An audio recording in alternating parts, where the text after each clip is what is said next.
time ago, when the Earth came into existence, the mana that made up the world was too ponderous to hold its shape, and merely swirled in a muddy mass of chaos. Then the first of the gods appeared and said, "Let there be Earth." The mana solidified, becoming the ground, and the mana overhead thinned and became the sky.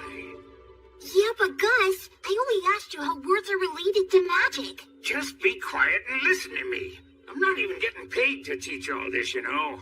Yeah, fine. The Creator God made the sun and moon, and separated the land from the sea. Fire, wind, and trees came next, followed by other gods as well as humans. Gus the Ghost is a little eccentric, and he can be overbearing at times. But he's smarter than anyone else, and he teaches me a whole lot. All the words and symbols that the Creator God used, what we now call writing, are referred to as the words of creation.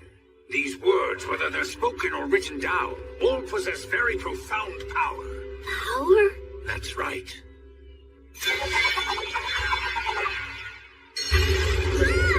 If you write the word Ignis, it defines the existence of fire, and then if you speak the word Erasmus, that is, the word which means erasure, the fire will be extinguished. And that's what magic is. The power of words. Magic.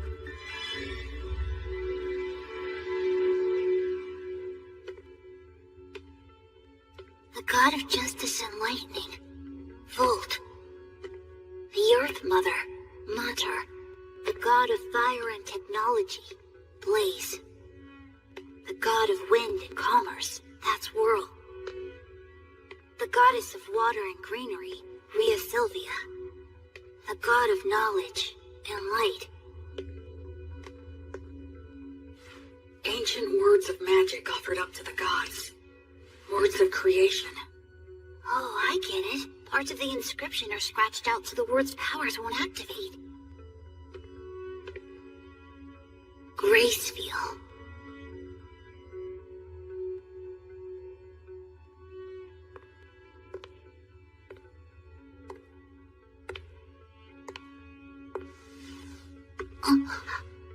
Are you curious about him? Yeah, well, sort of.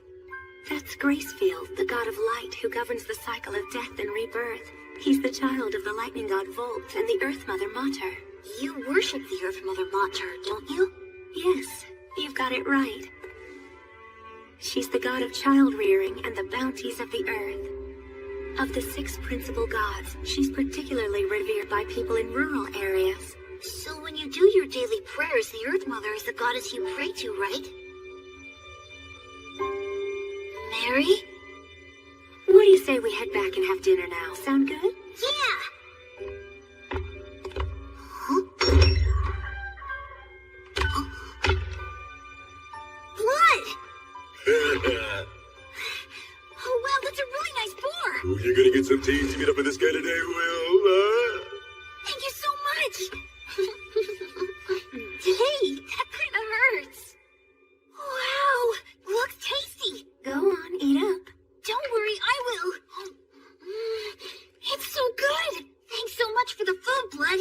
You too, Mary. Yes, gratitude is good. After you grow a little bigger, I'll teach you how to go and hunt for yourself, too. What? Hunt? Hunting teaches you all kinds of valuable lessons, although you're gonna have to get used to taking lives. What's wrong? Are you losing your nerve? Stop it. He's still too young for that. She's right. No? He needs to learn the basics before that. But I must say I'm impressed. I can't believe he's only 3 and he's already learned to read and write. He just might be as much of a genius as I am. I don't think it could hurt to teach him some magic. Hey, come on, give us a break. What if he becomes an old miser with an oversized brain like... Blood the skeleton looks scary, and he can seem out of control. But he always keeps things lively and friendly. Who do you mean? What's with the crack about the overtime? Hey, Mary. About this bread, just when do you bake it? That's a secret. Huh? The 3 of them keep a lot of secrets. Like why they live here, and why there are no other humans here except for me. From the time I was born, I've never met anyone else but the 3 of them. But the biggest secret is, why are they undead? There are so many things I want to ask them, but I can't. keeping a secret from them myself. That secret is...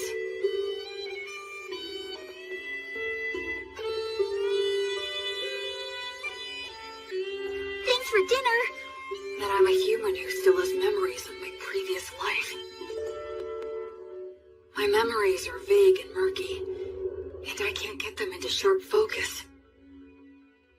A ceiling? It's a monster!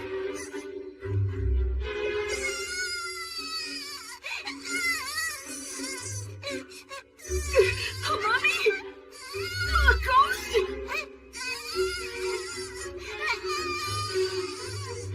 They're gonna kill me!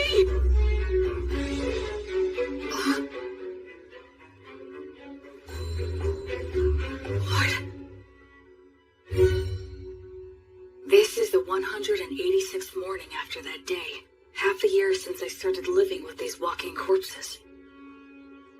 It's time to eat.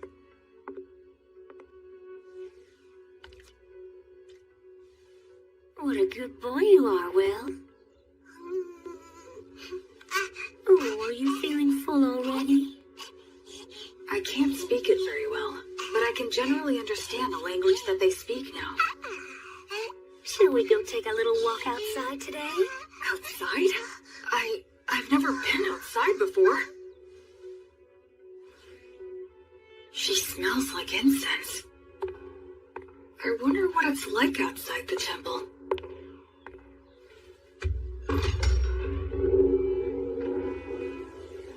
That breeze, so refreshing, and it smells of plants wet with morning dew.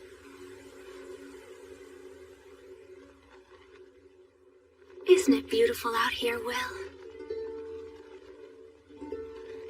It really is beautiful. There, it's all right. There's nothing to be afraid of. At first, I thought I'd fallen down into hell. After living such a hopelessly vague and empty life, such a punishment would have been a surprise. No, I'm wrong. This is no punishment. It must be the grace of God. I feel like something that I'd wastefully thrown away without a second thought was given back to me once again. Oh, Will, my sweet, tender little boy. This time, I'm truly going to live. I'm going to live in this world.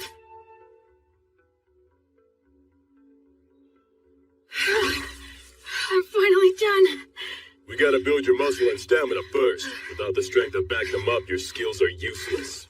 But couldn't you say that making up for your lack of strength is a skill? Listen, do you really think you could knock me down? Well, no. With the right skill, you might be able to knock me over, but there will be times when that skill won't work for you. But you can't separate your muscles from your body. The brute force that muscles give you can solve most of your problems in life. Learning skills comes after that. Understand? It seems like muscles are kind of masochistic, huh?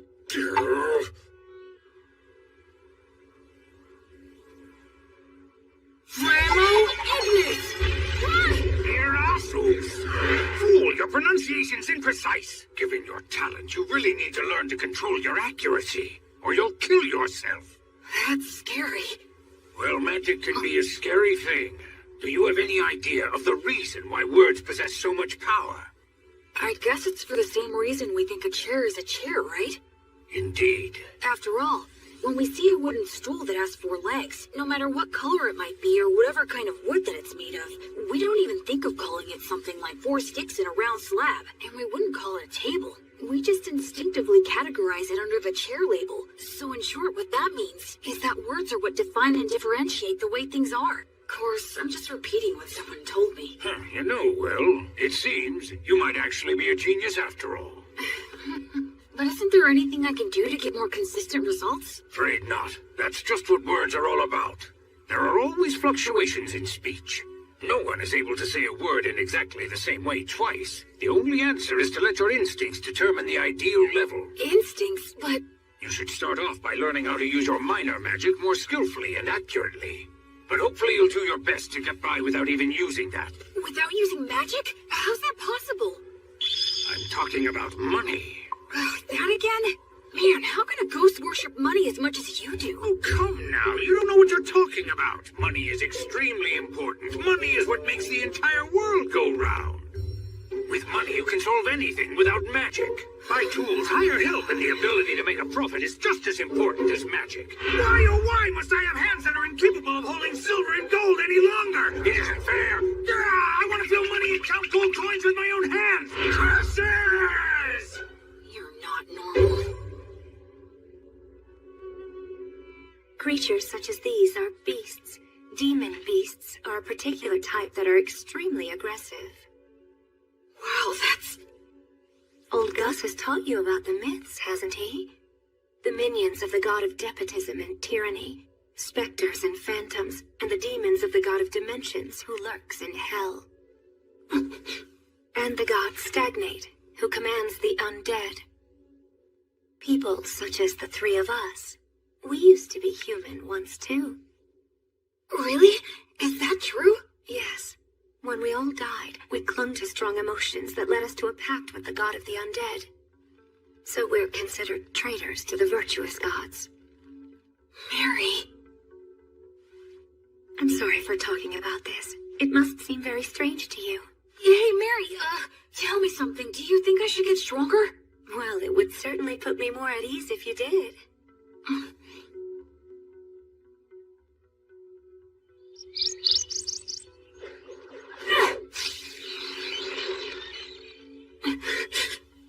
Don't make it suffer. Just snap its neck quickly.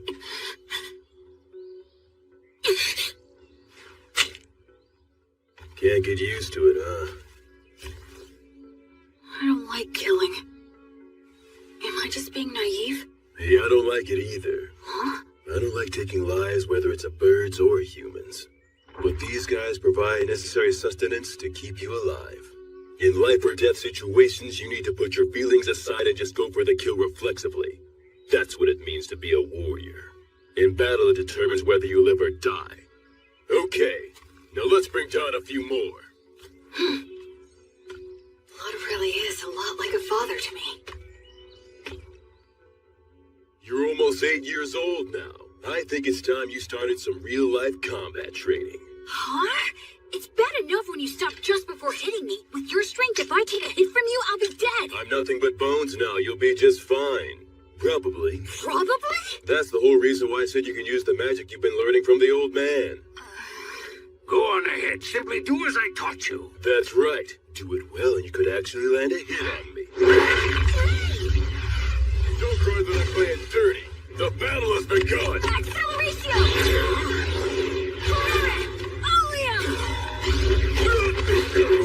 Catarrhea radio! Not too shabby.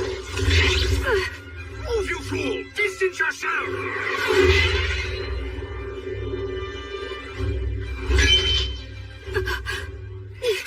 Come on. I told you never to close your eyes during a fight, didn't I? I'd like to say that you've got a long way to go, but frankly, you surprised me. I thought you'd just randomly unload a bunch of crazy magic on me. Gus keeps on telling me that I should learn to use minor magic more skillfully and accurately. Not just relying on sheer firepower. That's exactly the style that was used by the renowned sorcerer who went by the name the Wandering Sage. Are you talking about Gus? Yep. In his time, he exterminated monsters, calmed raging rivers, and rediscovered ancient languages. That was all long ago. You were once known as the War Ogre yourself. And Mary was known as the daughter of Mater. At one time, the three of us. Yeah? Never mind. That subject runs a little too deep for right now. You were just a baby not so long ago.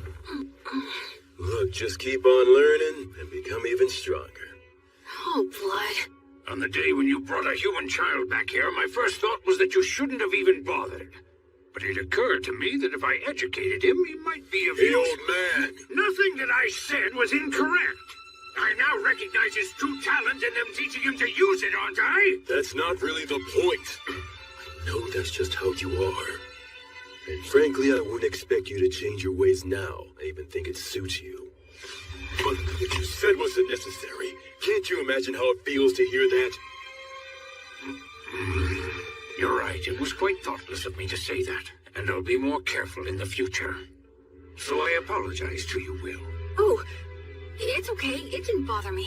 I can't believe it. Gus apologizing? Gus? It was rude of me to get all aggressive like that as well. Sorry. You being impolite is nothing new to me. What? Well, you might not be fully conscious of this since things have been this way for as long as you've been truly aware. But nevertheless, you know you're not like the three of us, right? Yeah. I'm the only one who breathes and who has a warm body. Though that part of the story is true, there's a lot more to it. I'm sorry. I can't explain it to you yet. I know. Listen, please don't be too upset with old Gus, alright? He never bothers to choose his words very carefully or show consideration for others. I'm really not mad. I have a whole lot of respect for Gus. Is that so? You know, you've got a big heart, Will. Once your body has at last grown big enough to match that heart of yours, then you're able to accept things as they are. I'll explain everything. Okay. Blood was genuinely angry at Gus for my sake. I wonder, could I have gotten angry on someone else's behalf in my previous life? Huh? Thank you. Blood, Mary, Gus. All three of them aren't really alive anymore. They're undead. Will? Huh? It'll be 100 years before you can land a hit on me from behind. But right now, they're my precious family. Gus is in charge of my academic education, and Blood teaches me how to fight. But Mary is the one I learned the most from. She may just teach me the little everyday things, but they're important too. Will, can you take care of things here? Oh, it's almost time for your prayer, isn't it? Yes. A few times a day, Mary sequesters herself inside the temple dome. I've been told that I'm not allowed to go into the dome while she's in there. Alright, it's time for your physical education. I can't even lift my arms. Mary? The bread? Why is she carrying it out of the temple?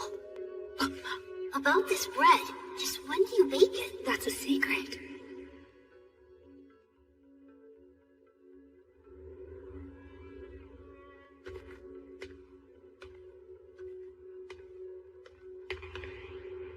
I'm sorry, everyone, but I just have to know. No,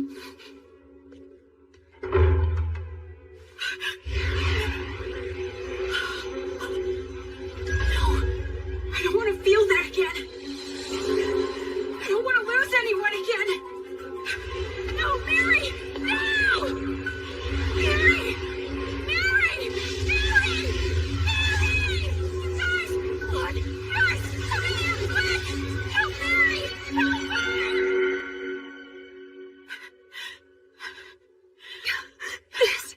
This is entirely my fault. I kept it a secret from him, and I'm sorry. I was careless. All those times we told him to be careful. Will his arms heal? Thankfully, his fingers didn't adhere to each other. But scarring is likely to be unavoidable. Mary... Will, I'm so sorry. It's my... No, it's not. It's my fault for prying. So don't apologize. I'm just glad that you're all right now. Oh, Will. The smell of incense that surrounds Mary always calms me. Why'd you try to look in on her? I just got curious. I thought that I finally might be able to find some kind of hint about what you guys have been hiding from me. I told you I'd explain someday. Blood! Be quiet, Mary. Well then, Will, anything else to say? No, I'm sorry. From now on, check with me or Mary before you do anything. Okay. That said, the way you jumped in there to help Mary was impressive. Those scars will be your badge of manhood. Well, I am your student. But all that got you was unnecessarily wounded. Still, out of respect for your lack of fear toward the fire, I'll teach you this. That bread is a gift from the Earth Mother Mater. It's essentially the goddess's divine protection, her blessing. You can call it whatever you like. Then why were you on fire? Because I betrayed her. The fire is simply a consequence that I must suffer. The god of death, Stagnate, with whom I formed a contract, is the enemy of the Earth Mother Mater. In fact, all three of us formed a contract with him, so just coming in contact with her divine presence causes us to burn. That's sad. I don't expect to be forgiven. Why do you still pray to her? Is it just for my sake? Oh no, Will. It's not. I had been praying to the Earth Mother every morning and evening long before I ever met you. That's my daily ritual. Doesn't it hurt? Of course it does. So much that I could cry. Mary. But even though I've betrayed her, and that is her retribution, I must endure the pain. I shall still continue to revere the Earth Mother.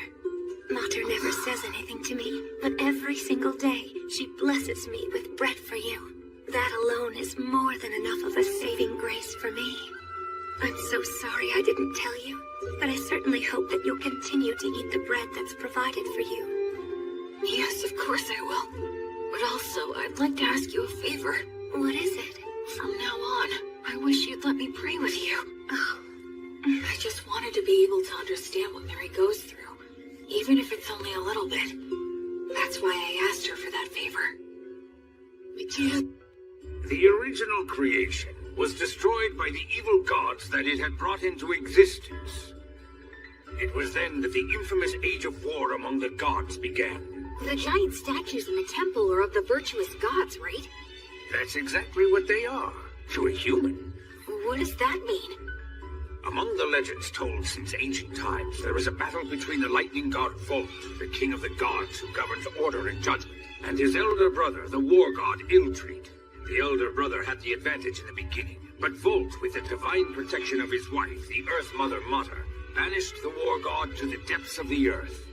The war god continues to lurk within the earth today, vigilantly plotting his revenge. There are other similar stories, but all of them take the same general shape. Now, what are your thoughts? Isn't that story just a fable? You think? Ruling in this world starts with violence and despotism, but eventually, agriculture starts to thrive, and law and order begin to reach everyone. But over time, that can also lead to violent overthrows, or something like that. I see. You are very sharp indeed. Volt, the god of order and judgment, is a virtuous god. The war god, on the other hand, is considered an evil god. But if that order becomes corrupt, Volt could become an evil god, and by defeating that corruption, Iltreat could become a virtuous god. In short, the concept of virtuous gods and evil gods is ultimately a distinction applied by those who place their faith in them. I suppose the priests would not be pleased with me for saying so, however. Naturally, you must not speak of this to Mary.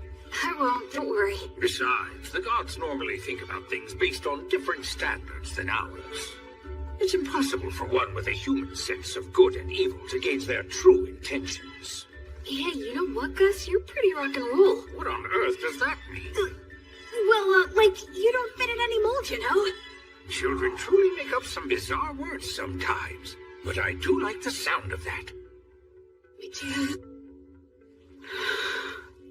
Becoming free from obstructive thoughts doesn't mean about nothing. You just block out the past and future and focus only on the present. I need to offer up my current insignificant self to the gods. And then dive in deep, as far as I can.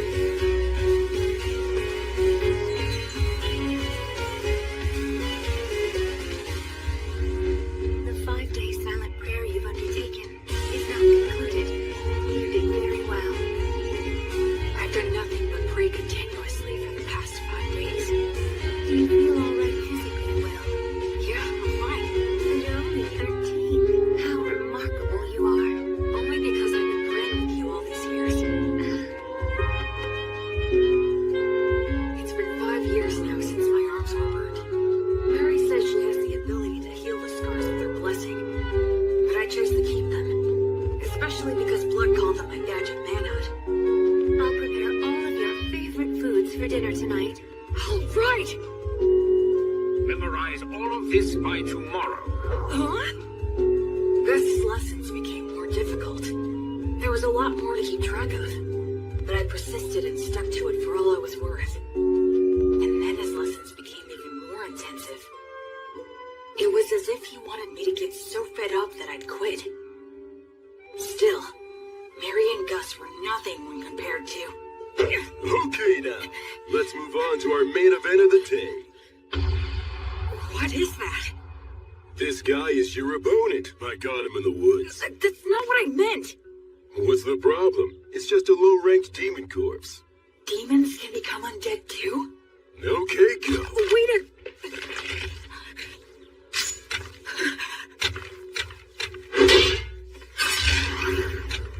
I got him! Look, Blood, I beat him! Yeah, good job there. So this is what they mean when they say a trained warrior can kill with mechanical reflexes. Yeah, I guess so. Huh? What is it, Blood? Well, for your first killing match, that wasn't too bad. Hear me? I said it wasn't all that bad, so don't get a big head. Oh, is that what you meant? Well, I'm more or less a genius, wouldn't you agree? This kid just might be a genius. Come on, aren't you gonna chew me out for that? Okay. How about we speed things up now and try something harder, genius? I always saw the ruined city from the top of the hill. That day was the first time I set foot in it.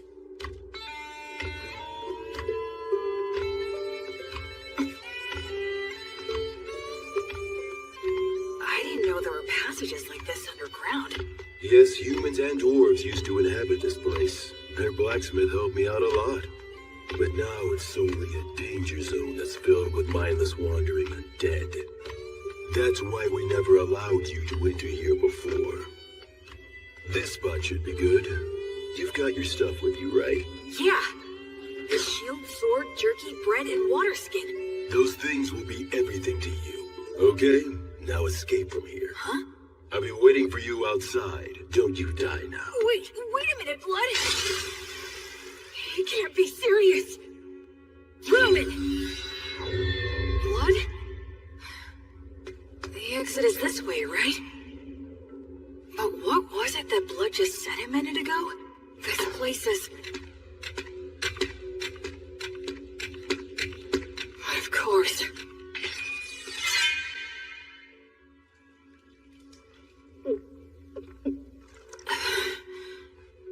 I'm pretty sure Blood is testing my overall practical ability here. I didn't know being alone could make me feel so empty and anxious. I had forgotten about that fact, even though I'd spent all of my previous life alone. Ever since I came here, I've had either Blood or Mary always there by my side. In this world, people reach adulthood at 15, so I'll be striking out on my own soon. That's probably part of why all of their lessons have gotten so much harder. If that's the case, I want to get the best results I can. I want them to boast that I was a pupil worth teaching and that they're proud of me.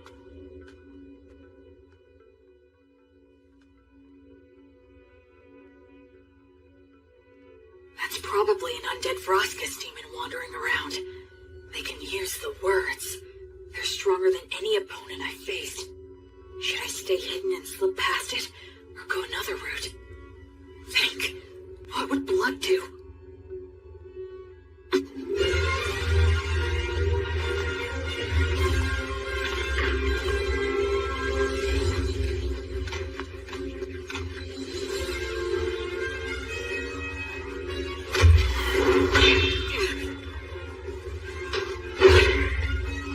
It's strong, but not as strong as Blood. There it comes!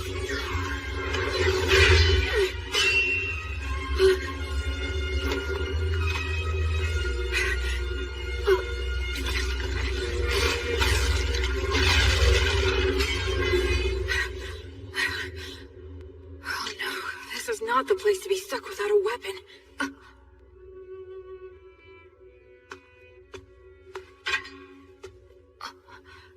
This isn't a demon weapon.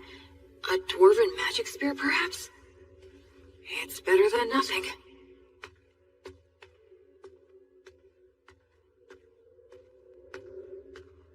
I can feel a bit draft in here. Maybe I'm near the exit. I wonder how long this place has been deserted. It sounded like Blood knew it while it was populated. Does that mean that the three of them became undead around the same time, then? From the level of degradation, it's been more than just a decade or two. I already know there are no humans living anywhere near here. I wonder where my birth parents are, and what they were like. And I wonder, why am I in these ruins? My real parents.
Forgive me.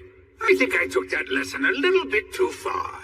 I admit this place did give me an advantage, but even so, I did win. Must have been a shock. Shocks me isn't that this was a lesson. It's the sorcerer, right? Gus. Now don't ask questions. If you manage to defeat Afroscus and take his spear, even Blood will congratulate you heartily. Oh yes, worth the double and It's that Gus is trying to pass all of this off as a lesson. Tricks like that too. So, please don't be upset, okay? Come, Will. The best thing to do in a gloomy place like this is leave. This city, the three of them, my own history. There's something more to it all. Oh my! Will found a fine spear like this beneath the ruined city? Yeah, the steel is so vivid and bright and shiny. It certainly is a good sharp blade. A short spear made to be highly practical, truly the work of dwarves. In addition, it appears to have several words engraved on it. Perfect for our lesson on appraisal. Yeah, can't wait. Gus hasn't brought up that incident in the ruined city at all since then. There must be a specific reason why he won't talk about it. That's why I decided not to tell Blood or Mary. Later, I appraised the spear with Gus, and we found that it had the name Pale Moon. Words of creation are engraved on both the spearhead and the shaft. The spearhead can emit light magic, so it can serve as a light source or distract enemies. The shaft is imbued with magic that allows one to expand or shorten the spear at will. That should make it easy to carry. Above all, I was excited to finally have a magic weapon of my very own. After that, I returned to the city underground every now and then for Blood's lessons. I head down there with only a short sword to collect any weapons and armor that I find. It was tough at first, but I can handle it without any trouble now. Even if I encounter Vroskus or a similarly strong enemy, I don't struggle anymore. Huh? So is this all there is? You have acquired more than enough knowledge right now. I have something new that I would like to teach you. I'm learning something else? You will enter the city underground and collect coins.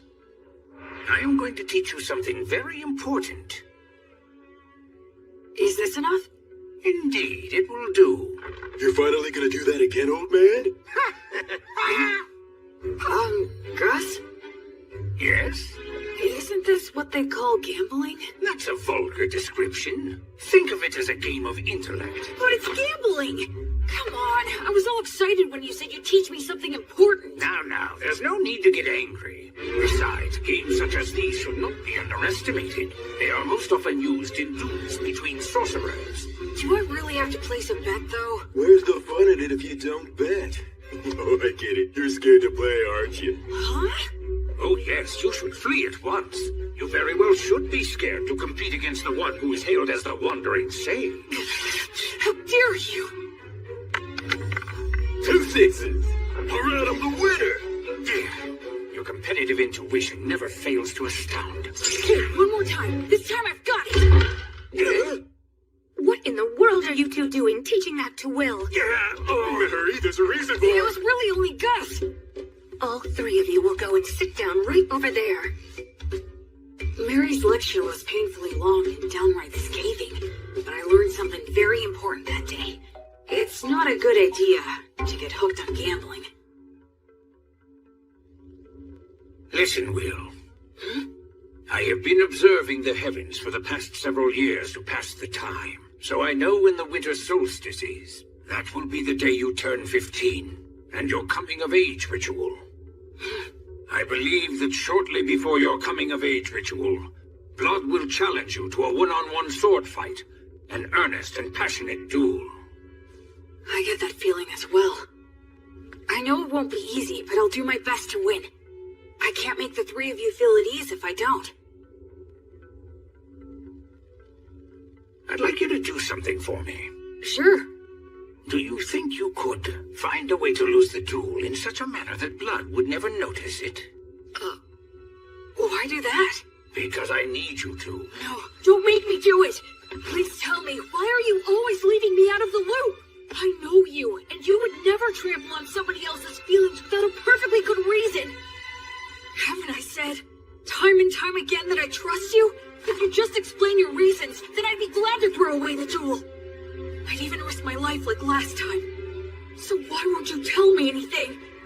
Don't you trust me at all? Or am I just that utterly useless to you? Forgive me. I can't explain. I see.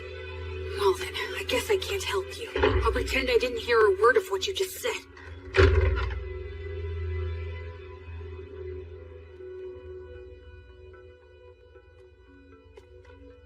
In your coming-of-age ritual, you will need to swear an oath to one of the gods and decide which one will be your guardian deity. Well? Is something wrong? No, nothing. Anyway, which of the gods do you recommend? The one that is the most widely followed is the god of justice and order, the lightning god, Volt. But you worship the Earth Mother Mater. Blood worships Blaze, the god of fire and smithing. And Gus worships the wind god, Whirl, right? That's right, and what you swear to them is very important. I swore to Blaze that I would train every day and try to grow stronger. I swore to Mater that I would live in such a way that would honor and preserve her will. How about Gus? There is a god of knowledge that exists, but he says he swore to the wind god that he would do as he pleased, that he'd just go out and enjoy life. He hates being bound by anything, frankly. I wonder if he really is enjoying his life. Sometimes being very smart can also make you rather transparent. I'd say that goes for both you and Gus. When you swear an oath to a god, that earns you some divine protection, correct? Yeah, the stronger your vow, the easier it is to earn it. But they also say that you will be destined to experience many hardships in exchange. So don't swear your oath hastily in the heat of the moment. As they say, either you become a hero, or you die. An oath, huh?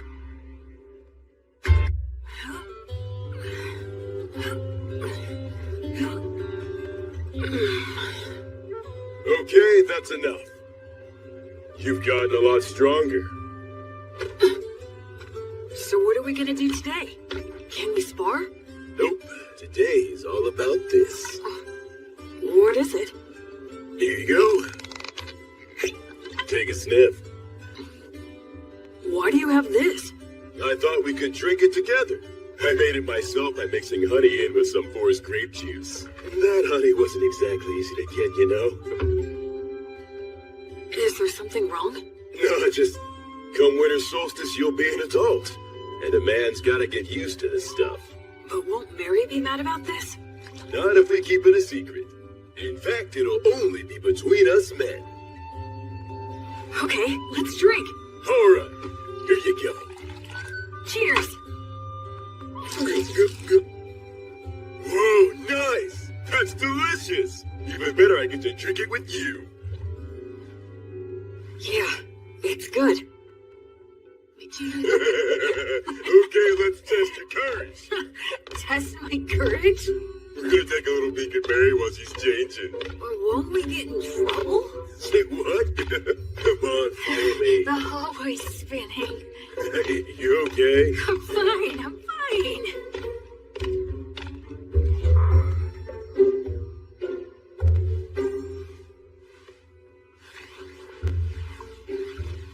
I can erase my presence easily.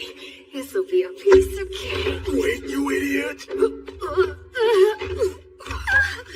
goes there? Oh, crap! Blood.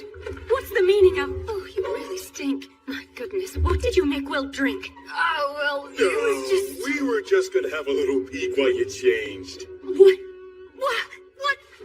I What do you told them think you're that should doing, be- you idiot?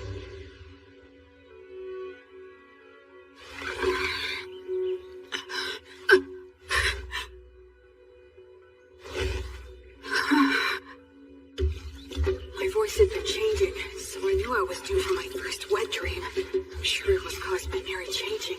Mary changing. What are you watching there, Will? Is that what I think it is? Laughing! I really gotta be careful not to drink too much. Today's the day of my battle with blood. Once this is over, I'll probably be leaving this jungle by spring. Do you think you could find a way to lose the jewel in such a manner that blood would never notice it? Okay. Will. Come on, I'll help you get changed. As of tomorrow, you'll be an adult. So, have you decided which god you're going to swear your oath to yet? Yeah. I've got an idea. Oh, well, that's good. Mary, I'm gonna win today. Okay.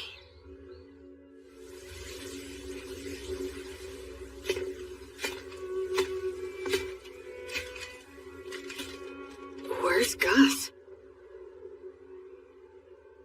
Hiya, Will. Ready to do this? I'm ready anytime. Let's go. Okay, good. Let's review things one more time. No magic or trying for instant kills, otherwise anything goes.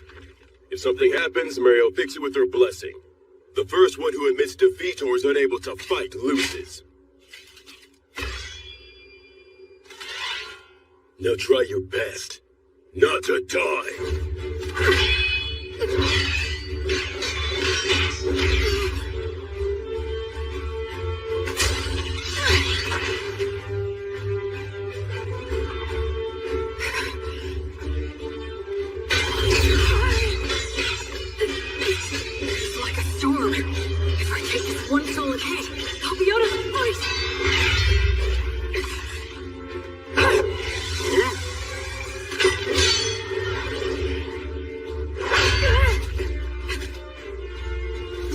Thought you could get in close, didn't you? Oh man, this is infuriating. It's a challenge to avoid when the blood strikes perfectly. But if I receive one with just my sword, it'll shatter along with me. So how do I survive his strike and get into the gap between us? There's only one answer. Here it comes!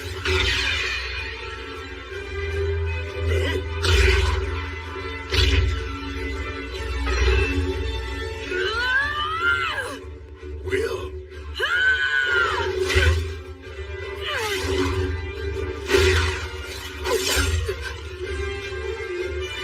He's holding my sword between his ribs. That's actually pretty good. I concede. Yep. And having no muscles really is a disadvantage.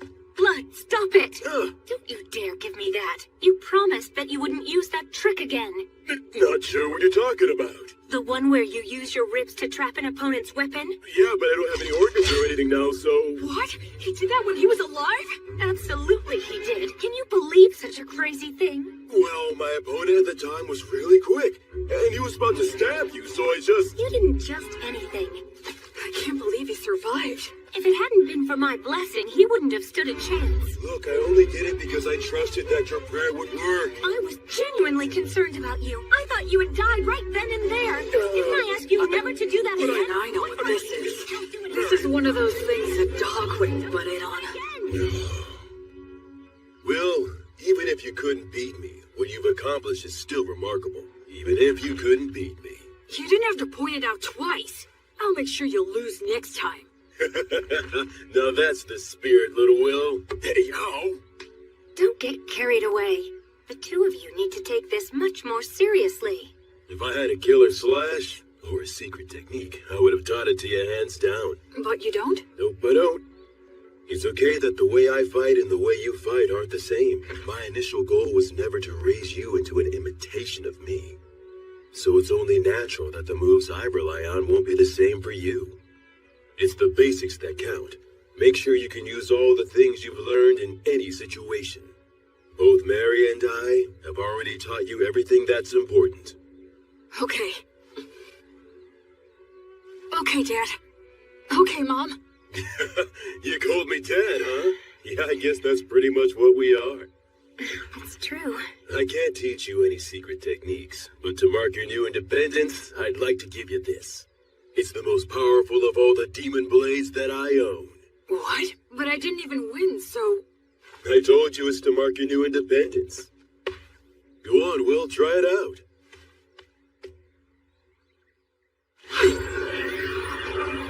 It's called Overeater, and it ranks at the very highest level of demon blades. It can even cut down one of the god's echoes, so long as it can reach them. The words engraved on it are too hard to understand, but I can sum up its effects. If a living being is cut with this blade, its wielder can recover life force with each cut. Huh? Recover their life force? Uh-huh. As in, you can swing it around without even thinking about it and still be the last man who's standing. You're a smart kid, so I'm sure you understand this. But don't overuse it. It makes its wielder feel a whole lot stronger than they actually are, but it's not the type of demon blade that benefits one's spirit. The more you use it, the more you need it until you are so weak there's nothing left. And the life and death cycle starts again. That's part of what makes it a demon blade. Anyway, I've said a lot, but I'm sure you'll be fine. Both seem to have faith that I can maintain the ability to use this sword properly. But am I really someone who is worthy of their faith? Well, if I'm gonna give you a demon blade, I guess I gotta tell you about its history, too. And of course, I'll tell you what you've wanted to know all along. What? He's talking about what I've wondered all these years. You are a grown-up now, after all. I promised I'd tell you once you grew up. Your mind and body have become plenty big enough by now. Listen up. It's the tale of the king among demon kings who tried to conquer this continent. He's the one known as the High King of the Eternals. It's also the tale of the defeat and death of many heroes, including our own. It's the tale that explains the reason that you grew up here. The undying blade fiend, the king among kings, the purest evil, the inexhaustible darkness, the rider of war storms, all names for the High King of the Eternals. Approximately 200 years ago, all of the demon kings led a great uprising. An army of countless demons invaded our precious continent of Southmark. All the continents were crawling with demon kings, generals. They were the kinds of demons you really don't want to see showing up anywhere. Demons were here? And these swarms of demons offered up massive amounts of flesh and blood during a number of great rituals to their deity, the God of Dimensions. In response, the minions of the God of Tyranny ill-treat, and those of the God of the Undead stagnate, also became active all over the world. The virtuous gods expended a great deal of strength in a series of battles, intense enough to change the entire map. I know that you learned geography from Gus, but don't think it's the same now as it was then. Because of that, even we don't know much about how the other continents were back then. But what we know for certain is that the High King went on a rampage in Southmark. The High King sure has a lot of scary nicknames. Frankly, they don't even come close to the truth. His abilities were absolutely insane. He could turn any blood he shed into soldiers, and any flesh cut from his body into commandos, in unlimited amounts. In other words, he made demons from his own flesh and blood. That's some serious hacks. What does that mean? It means he's a cheater. Blades are the only thing that could harm him. Using arrows and magic wouldn't even leave a mark. His weapon of choice was Overeater. He was a madman who roared with laughter, creating armies by cutting down enemies and getting cut himself. Eventually, he came to be called the High King, meaning the king of all kings. This city was once a vital hub for lake transportation, but it only held out for a matter of days before it fell.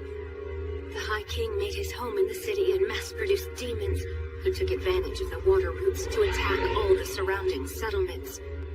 Nobody could kill the High King. The destruction of the continent of Southmark was assured, and just when everyone had begun to believe that, Gus came. Augustus, the wandering sage, suggested that now was the time to strike down the High King. Why would Gus say that now was the time? Was it even possible to kill the High King? An army of demons, a demon blade, the city underground, Blood's combat techniques, Mary's blessing, Gus' tactics. Gus was... I get it. You understand? Really? You do? Yeah, I think so. Gus was hoping to pinpoint the enemy's location, then invade via the underground with a few elite soldiers and steal his demon blade in battle. It was most likely the only way, since the High King couldn't be killed. The premise was probably that he could heal using the demon blade. However, the demon blade is a weapon that can be stolen, so stealing it would change everything. To do it, Gus would use great magic to wipe out all of his minions and face him one-on-one. As long as Mary kept them both healed with her blessing, no new demons would appear. From there, Blood would do what it took to steal the demon blade. This was certain to be successful. How can you be so sure? Because the proof is that you own the demon blade. And that's how the High King died, I guess.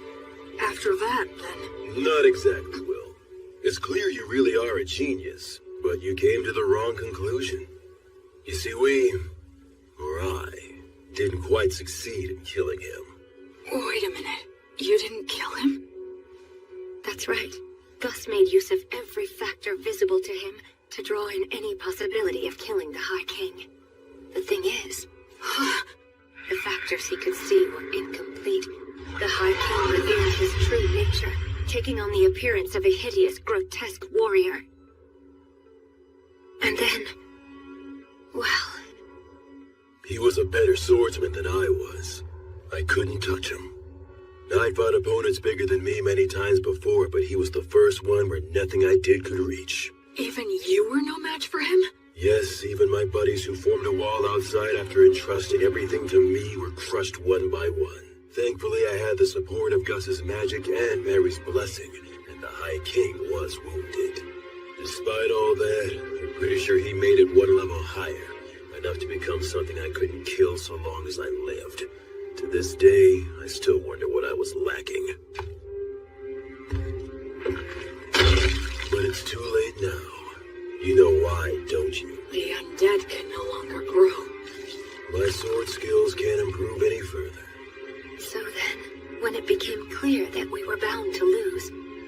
I decided we had to place a seal on the High King. We couldn't kill him, but we could do that. So you mean they completely gave up on Blood's chance of winning altogether? Thankfully, the technique worked, and the High King was sealed deep beneath this land. In other words, unfortunately, in the very end, we couldn't fully believe in Blood. And then... Mary?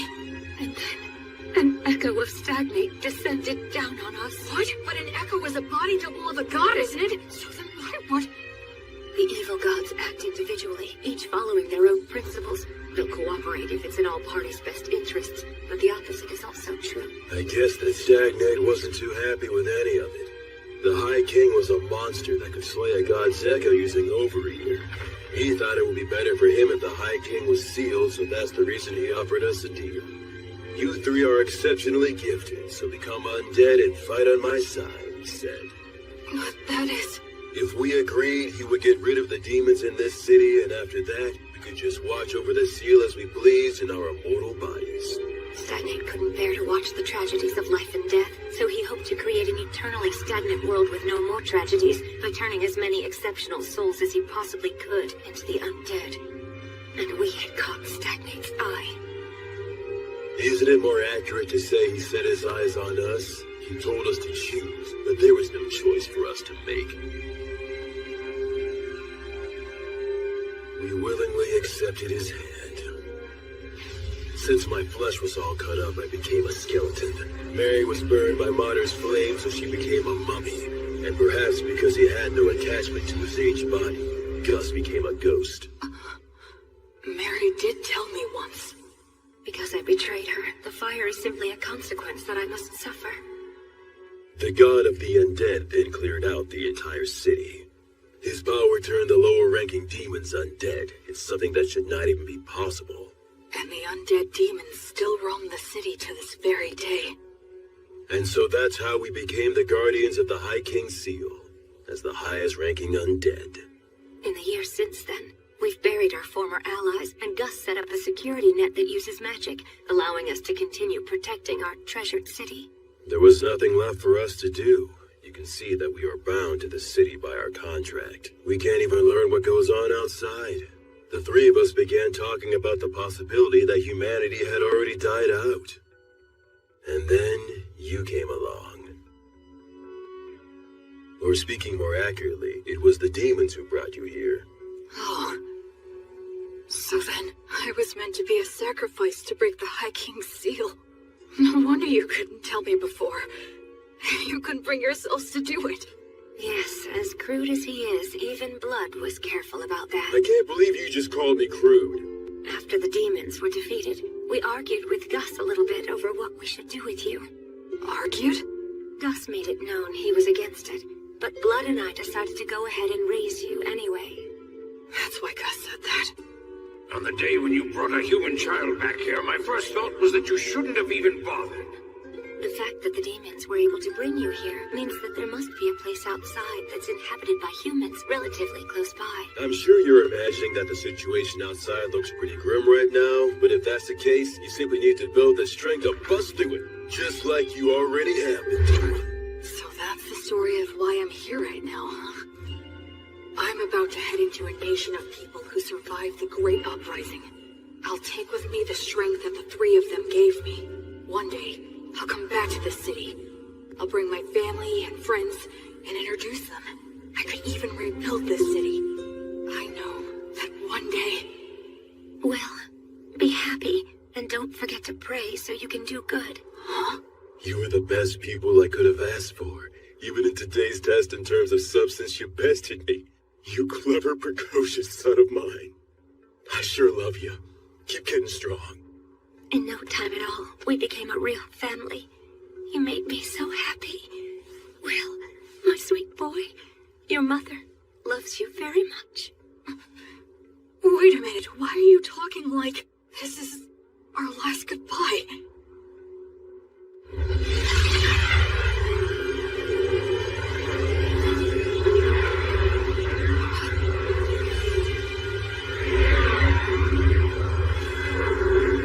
As you said your farewells, hero,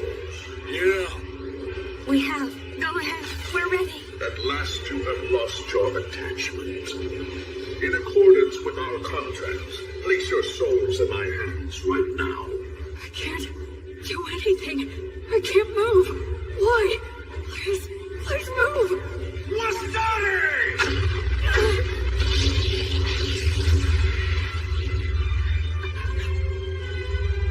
Oh yes, there was a magic user left among you. Will, take Blood and Mary and get out of here. Don't you worry.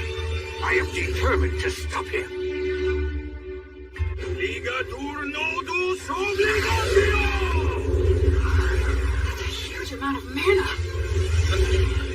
You know all, Sage, and still you cannot resist. Conciliat Significator!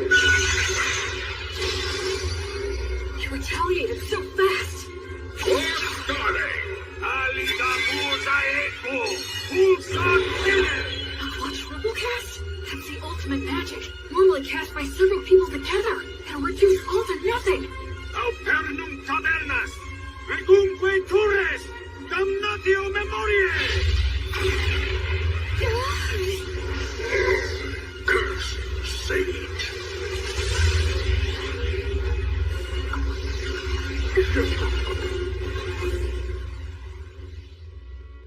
Quaere, ambulare alle vita, noli fugito. He didn't get a hold of your souls, did he? Nah. It seems not. That must have been terrifying for you.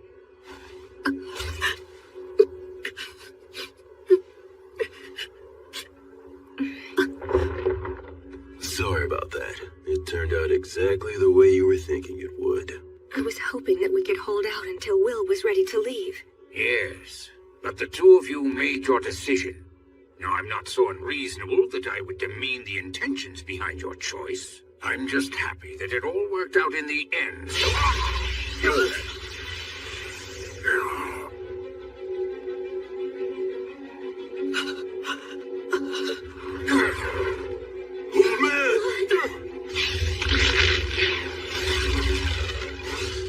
To think you were able to destroy my body all on your own. Had I not initially divided my strength into two bodies, I would have been really hindered for quite some time.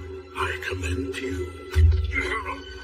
It's true you are a great sorcerer who has exceptional abilities. Stagnate. Let me go. Stagnate? What a shame it would be if I destroyed you now.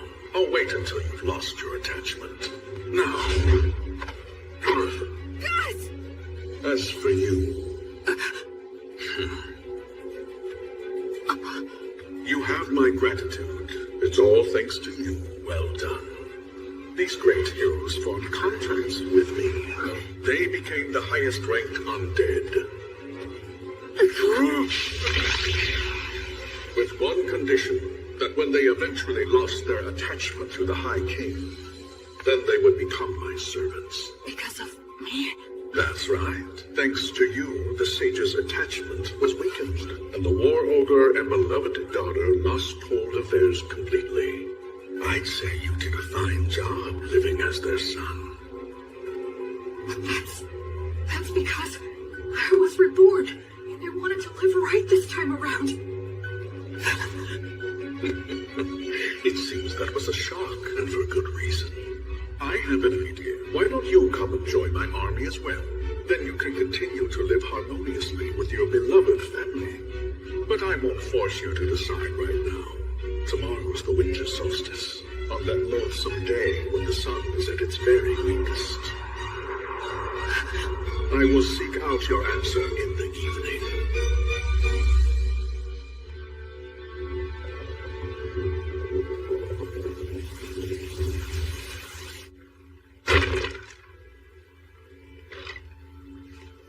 It was me.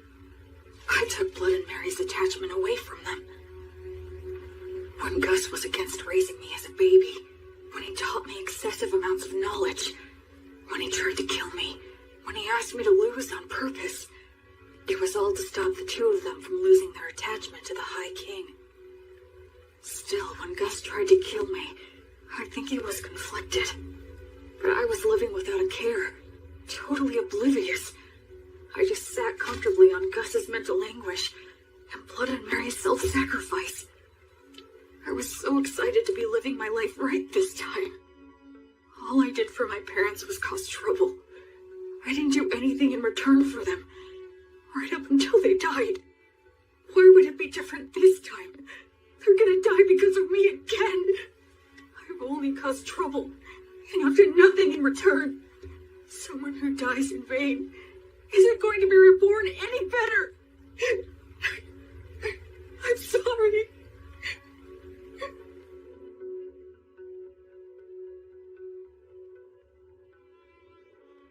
Hey! Damn, your face is a wreck, boy. My goodness, it is. Get up, Will. You shouldn't sleep on the floor in the middle of winter. I'm so sorry. Don't be, Will. We all end up paying off our debt for the dumb stuff we did a long time ago. Though it was old Gus who knocked the debt collector into orbit, blowing up his contract and failing miserably. A contract that's forced on someone by extorting their weakness is no contract at all. He deserved to be knocked into orbit. I've got to admit that it was rather exhilarating to see Stagnate's pale face slowly being erased. Well, you took one of them down. Perhaps the strength of all three of us could take the other one down. Now that's the spirit. By all means, that sounds like a great plan. They're faking it. Well, would you look at that? It seems that you're all grown up now, Will. Get out of here already. You'll just have to be content with the idea that your farewell gift is everything that we've taught you so far. I'm sure you'll be just fine, Will. Absolutely. Those are my thoughts as well. You're wrong. You're all wrong. I'm not who the three of you think I am. Talk to us, Will. I have these memories of a past life. I was a totally worthless person. So when I was reborn, I thought that this time I could live my life right. But I made you three suffer without ever knowing it. Even in my past life when my parents died, I have no idea how I felt. Because I can't remember. I can't remember anything. After all the trouble I caused for them, I don't even know if I cried. I'm worthless. Trash. Once again, I can't do anything. I can't give you anything in return. I'm nothing but useless garbage. Will, you must grit your teeth.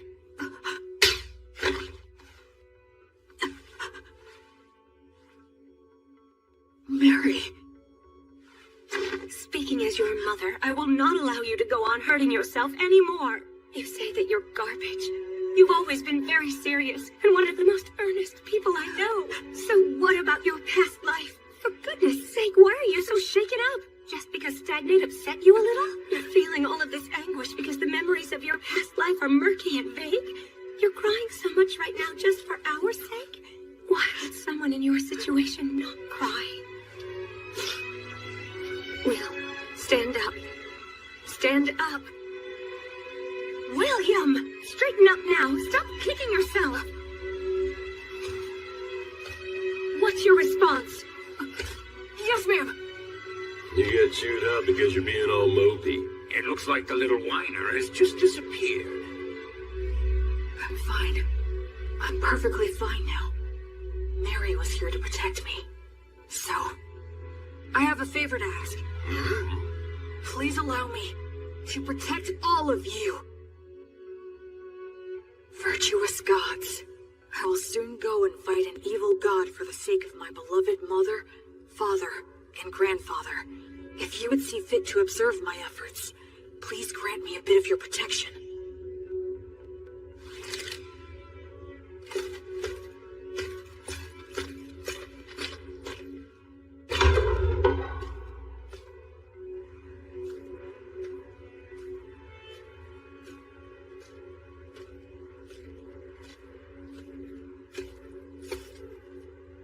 So, have you made up your mind? Yes, I have, Stagnate. Evil god. I don't plan on giving you a single thing. surely a god such as yourself would never dream of running away from a human child, isn't that right? You have thought this through quite well. Let me guess, you're hoping to restrict my actions by getting me to focus my consciousness on you alone, yes? He figured me out. I'll play along. Okay. But please realize you're challenging a god. You must first show me you are worthy of such a challenge.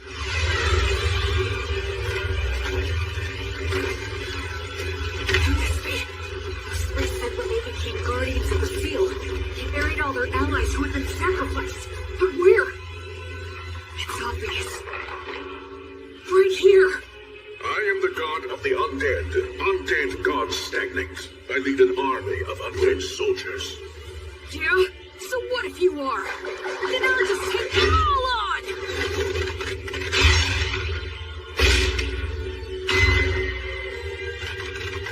Connery! Uranium!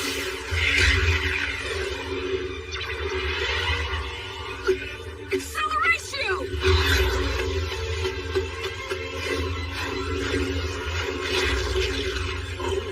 He is somehow pulling this off against 100 heroes.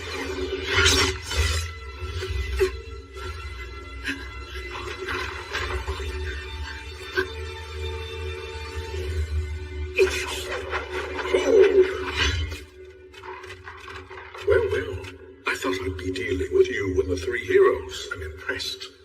Tell me, young man, what is your name? I'm Will. I see. I'm asking you again, Will. Won't you join me? I have taken a liking to you. Your strength, your backbone, everything about you is desirable. I would be happy to welcome you as a general in my undead army. What are you? If you make the choice to come with me, I will free your body from an unpleasant death. You will be able to live closely and harmoniously with your three family relations. There will be no goodbyes or sorrows. If we conquer this dimension, your relationship will last for all eternity. Isn't this world unfair? With its endless and absurd tragedies, I wish to overturn this harsh reality, to create an eternally kind world, free from the horrors and threats of death. I don't think he's lying.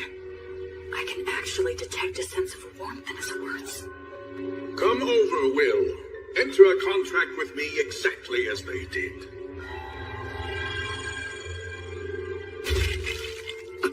Now, drink my blood.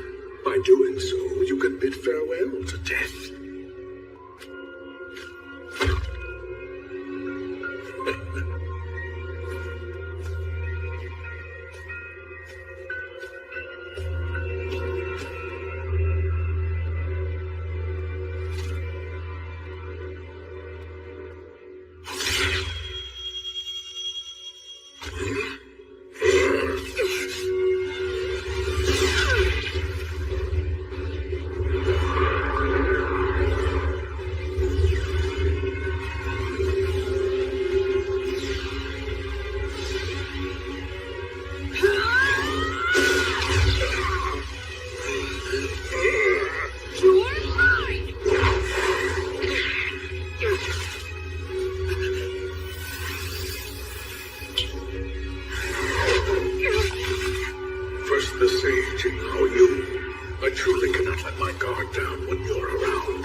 Did I die or something? This place feels very familiar, as if I've walked through here before.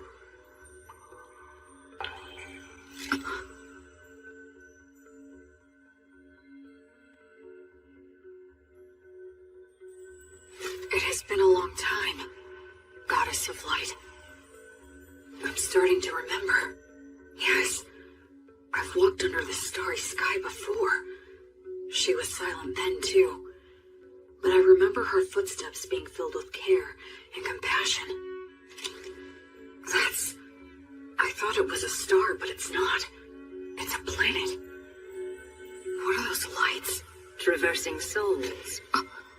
They cross worlds to prevent the stagnation of all things. How could I have forgotten this beautiful sight? A question. Okay. Why did you feel the need to reject Stagnate's invitation? Because in my previous life, I was a shut-in. Whenever anything got me down, I didn't bother to get back up. It was a pathetic way for one to live. Except, there's one thing I realized. Being alive and not being dead aren't the same thing at all. I wasn't dead in my previous life, but that was about it. I didn't have the courage to do anything. Just the fact that I had to keep living was a burden. I didn't care if I died, so I wasn't really alive. And by not being alive, I didn't have to fear death. And so, because just a little of that memory stayed with me, I was able to make the decision to live a good life in this world. I think that if I live right, I can die right. Denying death like Stagnate promised and trying to live forever would be the same as being in that room again. No matter how else he tries to sweeten it, I would still refuse. I just want to live and die with those three. They're my family. I mean, who wouldn't want to protect their family? That's all. Thanks for listening.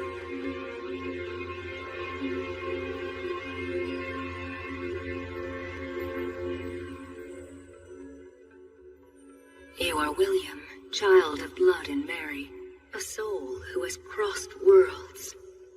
Yes. You now fully understand the gravity of life. Yes. And you are still prepared to accept death. Yes. You fully understand the despair of death, right? Yes. And you still love all of the lives that will one day burn out. Yes. I finally realized the meaning of it all. Thanks to your grace.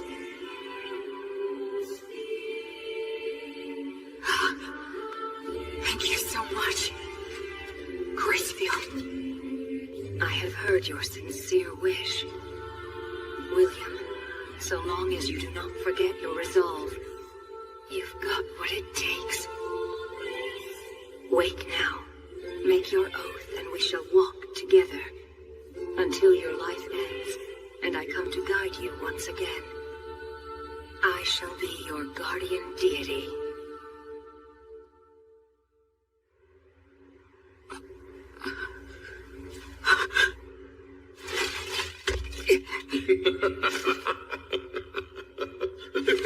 Goddess of the cycle of death and rebirth, Gracefield, please walk by my side.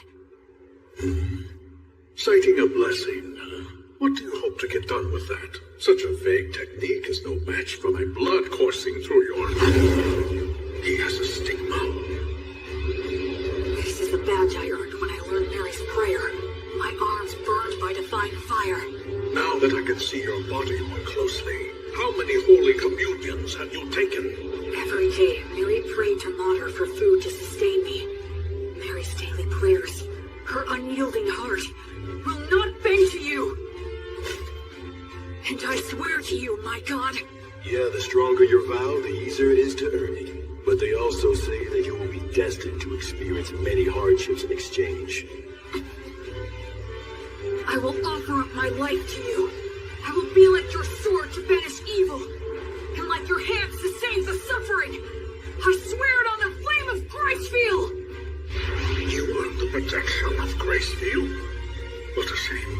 A crying shame. I had so hoped that you would be joining my ranks. But since you have been taken in my will, I have no choice. God of the undead Stagnate, I will defeat you and fulfill my oath! Unseasoned hero, die with your resolve on death. Kill him! It's okay. I know exactly what I need to do.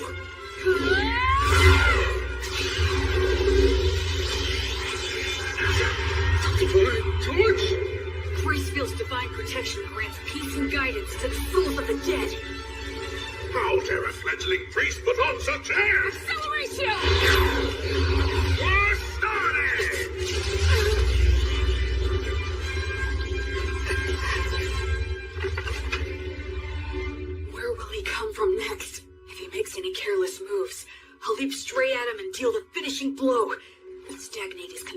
by the desire to kill me. We're on even footing. If I fight him now...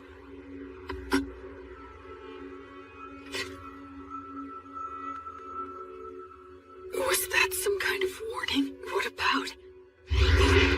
What if it's possible he's not consumed with me at all? No, the temple! Acceleratio! It was all a bluff. He was pretending to be consumed by rage, and then threw up a cloud of dust. It's blooded Mary that he's really after. Mary, blood!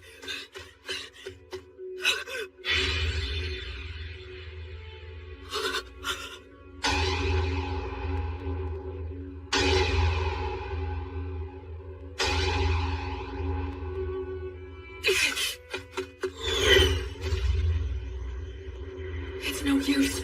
I won't get to him in time. I borrowed the strength of a goddess and finally managed to stand on even footing with him. But then I fell for a trick like that. And now it's all over?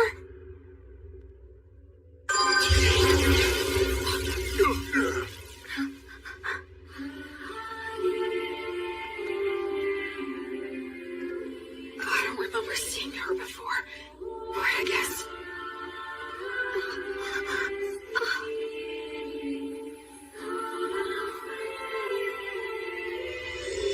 Suddenly everything was clear to me. Mary had been forgiven all along. Mater never resented Mary for a second. Mary didn't seek forgiveness even once, nor did she ever expect lenient treatment. That's why Mater continued to watch over her and admonish her as she wished, and she's kept that up for 200 years, never revoking her divine blessing, so Mary could finally forgive herself. What mother wouldn't protect a daughter in danger, who's devoted her life to worshiping her? The Earth Mother Mater that Mary reveres is truly a great goddess. In this moment, Mater has granted me grace field, battle to fight, grant this soul pacing guidance! The divine torch guides souls into the cycle of death and rebirth, but it still can't completely defeat stagnate. So what I need to do is... That's right. Since these two are resisting, the divine torch will guide them back to that cycle, which means I have to protect them! Delay the cycle! Flummox the guidance! And in the moment when he erases my technique...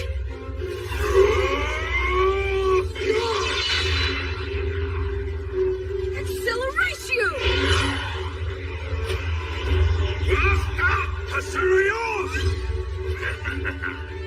You should start off by learning how to use your minor magic more skillfully and accurately. An accelerating strike like that is far more versatile than some magic that would erase his existence!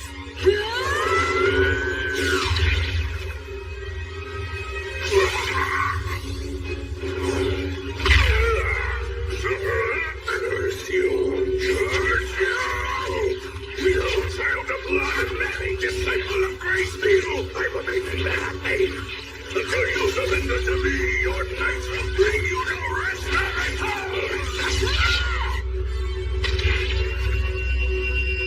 That's the kind of thing a third-rate villain would say. God.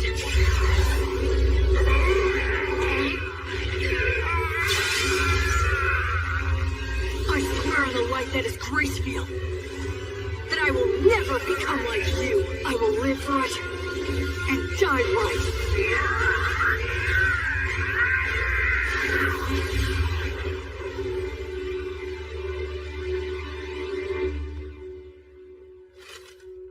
Quietity, ambulare alivita, noli fugito, etium sigillum.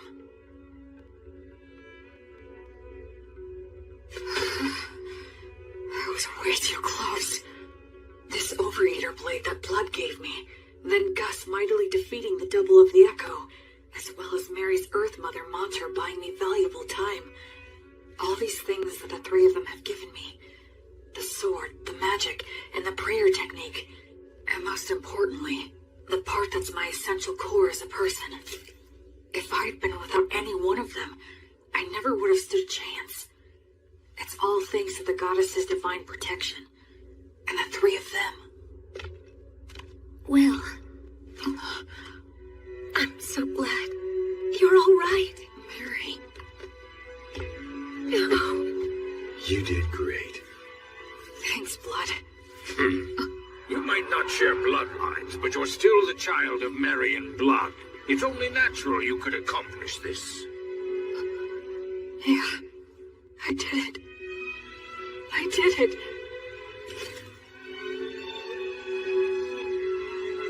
I protected them.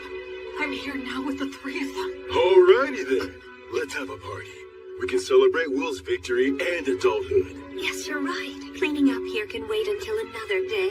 Well then, in that case we'll have to break out the you-know-what from 200 years ago. You mean that good stuff from the dwarfs? How long you been hiding that stuff, old Gus? Well, it seemed like a waste to let a child drink it. Is it good? Can I have some? Even I would drink it if I had a corporal body. You can fake it, can't you, old man? We're celebrating. Yeah, drink with us, Gus. Come on. Will, Huh? you must be careful not to drink too much. If you repeat what happened last time, I won't show mercy again. Yes, ma'am. The same for you, Blood. Of course. What on earth are you doing? Anyway, this old man will go and get it. I guess we should go too. Yeah.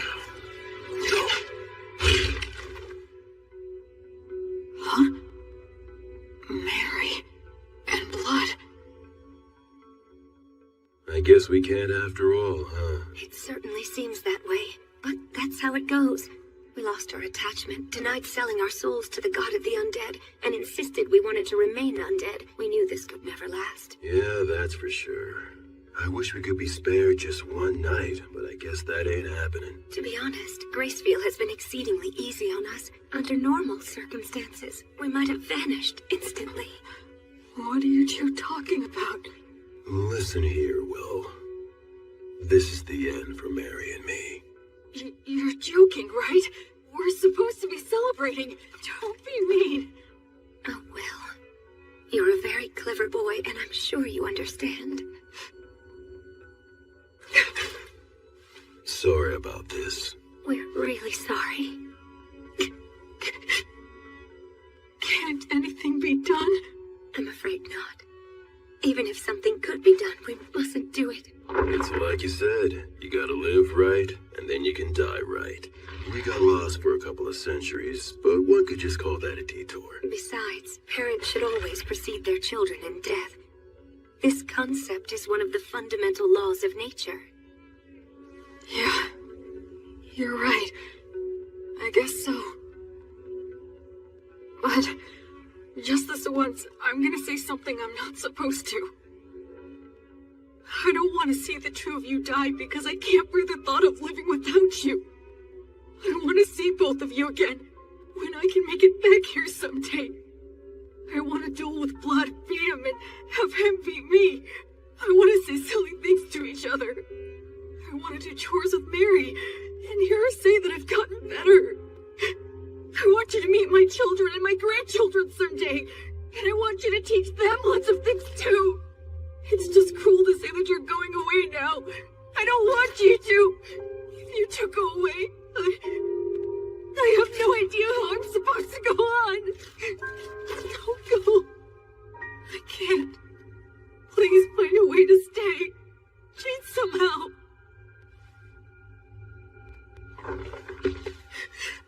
Hey, there's no need to be selfish now. Blood is right, Will. Be reasonable.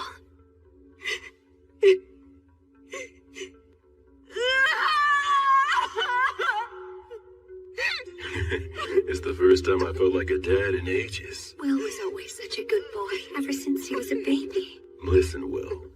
Even though we have to go away, humans can live just fine as long as they eat and sleep. You'll find something else to hold dear. Ultimately, you'll go on living. Once you leave here, you'll make a ton of friends. Go out and bag yourself 2 or 3 pretty girls. You'll have all kinds of fun. Blood! Don't encourage him to be disingenuous. Now, Will, you must be sincere both in love and marriage. Because you swore to the goddess of light, as well as the fact you killed a god, the path you'll walk is sure to be filled with a lot of troubles. No doubt you will experience setbacks and be a target for unjustified criticism. You may be betrayed by people you help. Your good deeds may be forgotten. You may lose all that you had gained, and you may end up with nothing but enemies. Even so, love others unconditionally. Always do good things. Do not fear loss. Forgive all sins. Build, don't destroy. Offer hope in despair. And be a source of joy for others in sad times. Most importantly, do all you can to protect the weak from any form of violence. Just like you did for us when you challenged the undead god for our sake. Okay. Oh, dear Will. My William. You'll always be our sweet child. May the divine protection of the spirits of courage and the virtuous gods be with you forever. Listen, move forward with faith in the results you'll achieve. Once a person makes up their mind, they can do anything. You might get lost in your own thoughts sometimes, but don't get so stressed that you freeze in place. I engraved the images of them and the words they said into my heart right then and there. I will never forget them. Just like the light of the goddess, I know they will always be there to light my path. Ahem. Did I get here a bit too soon?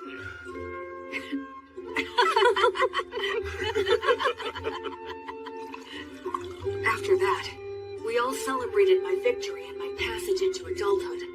The first drink I had with all four of us together left a lasting impression. It had a strong burn and rich aroma.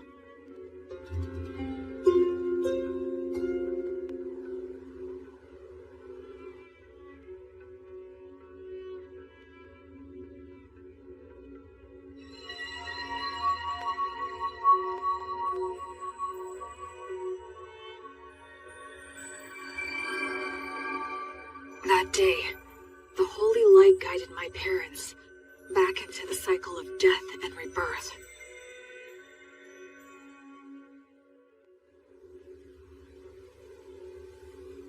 Yep, the view from right here is the very best there is. Mary, Blood, I know you're not here anymore, but I'll still come back. Just to let you know how things are going. If I make friends or start a family, I'll bring them here. I'm determined to become an adult who can tell you with pride that your child is living really well. So for now, I'll be leaving for a while. Are you all done? Yeah. By the way, how come you didn't die as well? That was cruel. Are you aware that you just wished death upon an old man? You're evil. Aw, you're bumming me out. But actually, I was just thinking about how all of your wonderful treasures would be mine if you died. You're an evil grandchild! The evil grandchild just outed himself! Come on, I only meant that all the money you have no use for would finally have a good use. Know what I'm saying, Grandpa? Yes, fair enough. Fine, take it. Huh?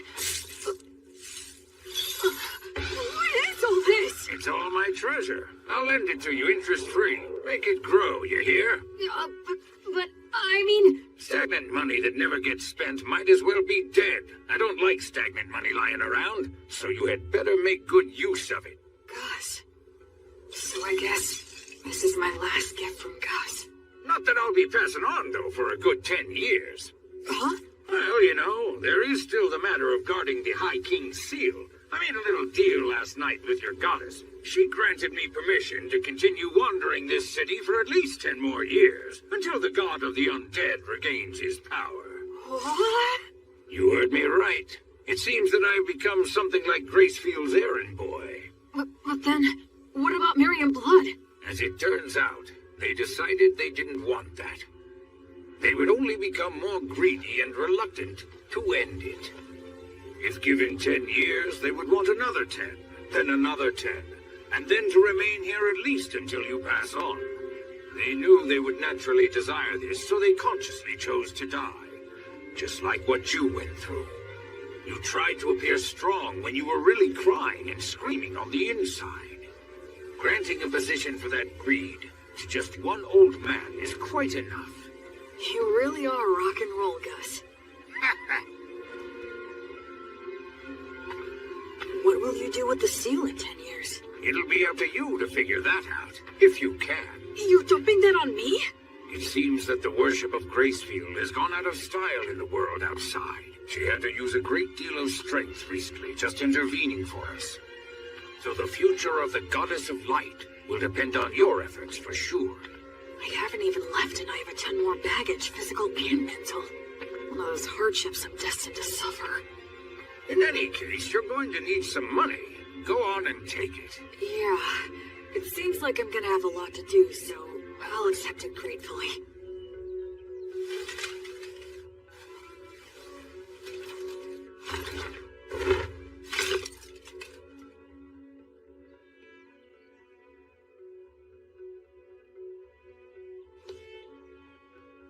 This is it.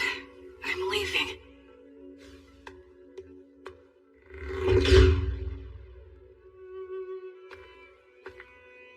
Say, Will, since you will be going into the outside world, you will need a last name to go by. William is the name those two gave you, so I thought I could be the one to give you a last name. How about it? Okay, sure thing. Then perhaps I'll hijack an old custom used by certain clans of elves and halflings. They put the name of their two parents together to form their last names. Merryblood. You are William Merryblood. William Merryblood. You will always have them with you wherever you are. Thank you, Gus. I like that name a lot. So cool. You take care now, okay? I will. Oh, and I'll add a G for my middle name. You fool, you don't need my initial. What did you learn in those classes of yours? Well, you are Gus after all. Old Man Augustus is far too much work to spit out.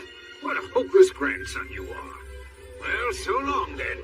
Goodbye, William G. Merryblood. See you again sometime. Okay, Gus? Goodbye.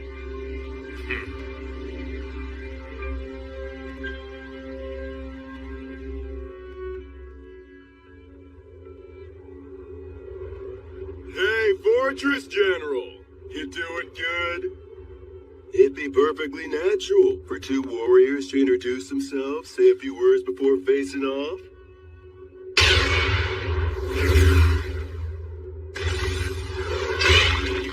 But of course you demons are always so damn rude. Being told that by the likes of you must leave that demon at a real loss. What a mean thing to say. How's it going on your end? I performed the funeral quite easily and stopped the transformation to the undead. Looks like old Gus's group did just fine. It appears that way. In any case, we've taken down the fortress. It won't hurt anything for old Gus's group to retreat. The fortress general fell at the hands of so few. Any more is just reckless. Don't praise me. I'll blush. I wasn't. How many days will destroying the bridge over the Grand Canyon buy us? A few at the most. We're never gonna get anywhere unless we can take out the High King. Gus seems like he has a plan in mind. Yup, probably still a one-way street, though.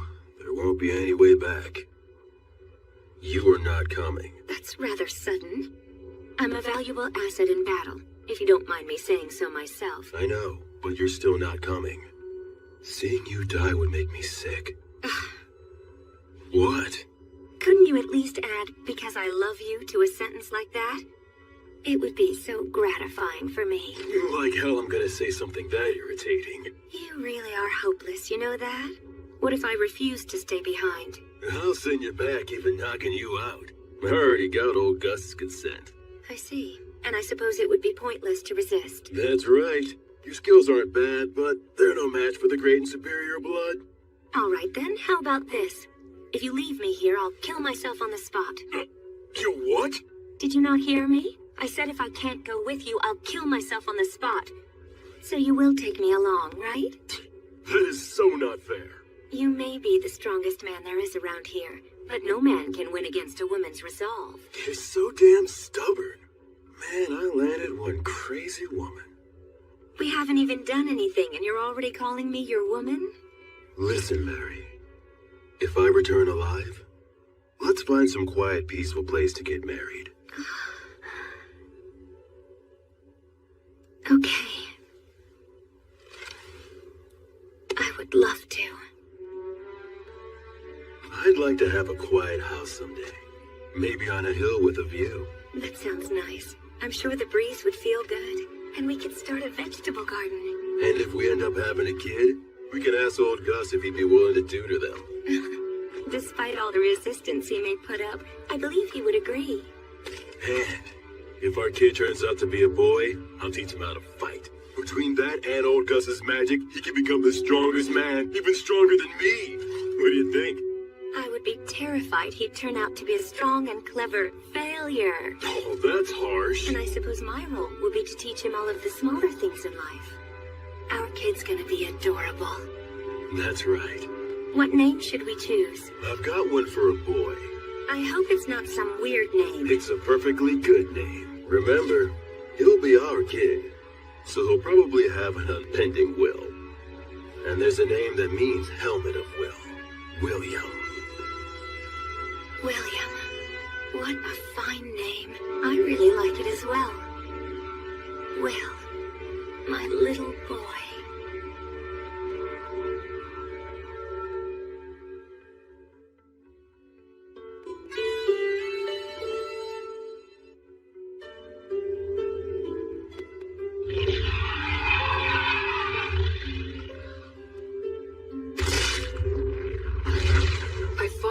Several times since I left the city of the dead.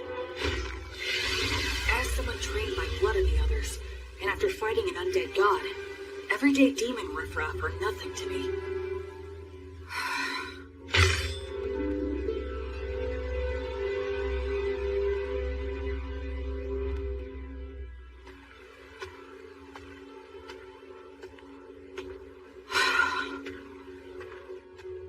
It's been quite a while since I departed, but I still haven't met any humans. All I see is the occasional wild animal and bizarre, distorted demons. It's so cold. It's been 200 years since Blood and the others were alive. Does that mean no humans have returned in 200 years? It's cold, but not cold enough for snow.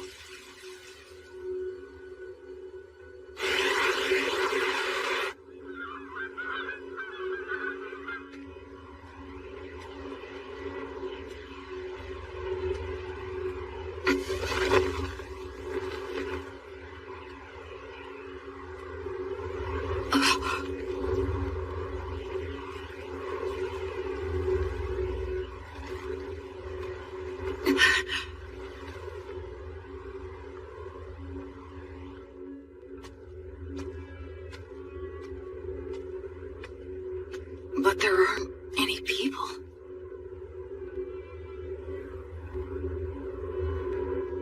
Immense magic left this scar? Gracefeel, goddess of light, bring guidance and peace to the souls who are wandering this land.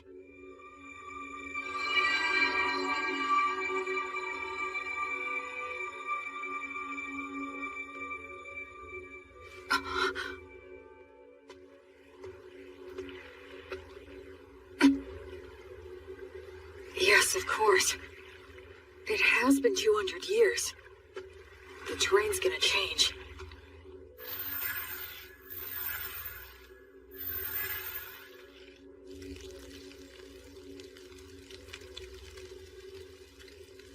I'm running out of preserved food, but I can get bread by praying for the blessing, and I can purify water so I can survive for a while.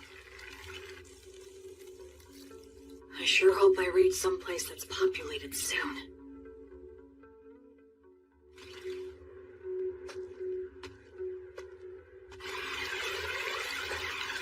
If I keep walking downriver, eventually...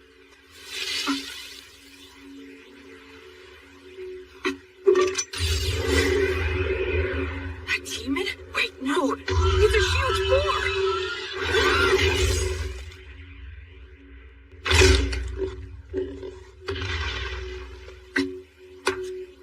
I should finish it. What's this? That's the same white fletching. Is he a hunter? Looks like I'm in a jam here. Both of our weapons are drawn and ready. It all depends on what he does. I finally met another person. I should show him I'm not a threat. Should I drop my weapon? He might attack, though. Should I pray for the blessing and show what a devout follower I am? That might be mistaken for an attack. I need to choose my words carefully. I'm an outsider with no way to prove my identity. Aranura, Rumen Commentiribo. Ancient Elvish. Are you related to the elves? No, but I can see that you must be related to them. Your bow is elven, is it not? Well, you're not wrong there.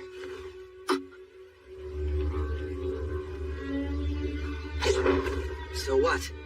The more important thing is, did you kill the boar? Oh, yes, it was me. That boar was my quarry. You took the kill from me. So, I almost said sorry out of habit from my previous life. Yes, you're right. It charged at me out of nowhere. I was forced to protect myself. Anyway, this will take some negotiation. I'm the one who ended up killing it, so I think I have at least some right to it. All right, I guess you have a point. Oh, damn it, the arrowhead is broken. I don't have any left. I wonder if metal is hard to come by. We negotiated a few other things after that. The silver-haired half-elf was a skilled negotiator, so I was sort of at his mercy for the most part. But he agreed to give me the boar's shoulder, in exchange for helping him butcher it. Wow, you know your stuff, huh? I'm sorry. You have my gratitude. We'll make good use of you. You're so devoted. Well, at any rate, this front leg will be all yours. That's it for the portions. Okay. I guess we should eat the liver now. It'll go bad fast. Oh, I've got a pan we can use. Flammo Ignis. Hey, you're pretty impressive with your hands. Kind of. I should keep my magic a secret for now. So, now we just wait? Yeah. Earth Mother Mater, and the virtuous gods, we give generous thanks for your grace as we partake in this meal. Please bless the food that is here before us, that it may robustly nourish our bodies and our souls. You really are devoted, huh? He doesn't seem to be much of a believer. But I'm the one with memories of my past life, while he seems closer to nature. It's so hot! Good stuff. This is the best. Huh? So you want directions? Well, the thing is, it's kind of hard to explain. I'm not sure how to put it. You don't look familiar. Seriously, where are you from? Telling him I was raised in the ruins by 3 undead probably wouldn't help things. I came here from the south. The south? Nothing further south than this, bro. Huh? We're as far south as you can go. Beastwoods in Southmark. I did come from the south, though. It's a long story. Oh, so you're one of those adventurers who scrounges for treasures in the ruins. Yeah, something like that. And then you got lost in the woods. I've never seen an adventurer who's so absent-minded. Whatever. Just keep following the river downstream, and you'll reach a small town in a couple of days. You'll figure it out from there. Thanks so much. Yeah, well, good luck. Hey, if it's on the way, do you think we can stop by the settlement that you're living in? I mean... No. I want nothing to do with you. Take a hint. Yeah, of course not. Who'd want a total stranger in armor like this following them home? I'm sorry I asked. You better not follow me. Will you be okay with no light? Don't worry about it. It's none of your business.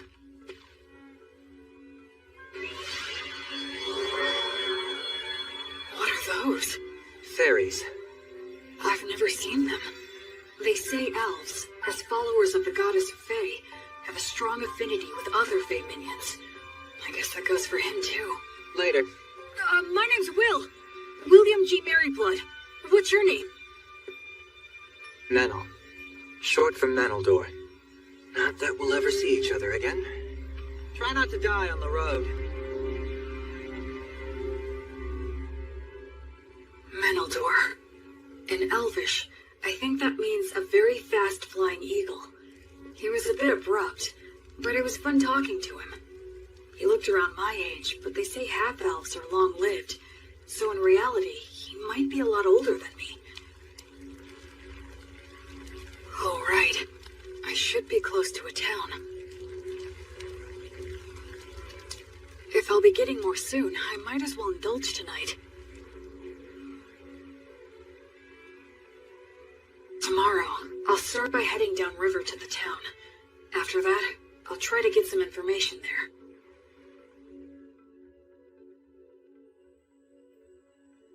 O light, my heavenly light, as you travel, I pray strongly for thee. Bring light to the faraway darkness. Be blessed.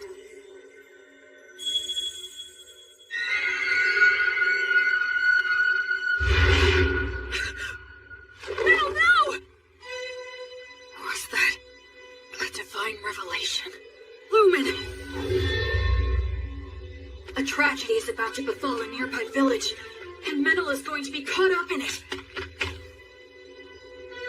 Invenire tu manum! That way! There it is! Did I make it in time? Erasus.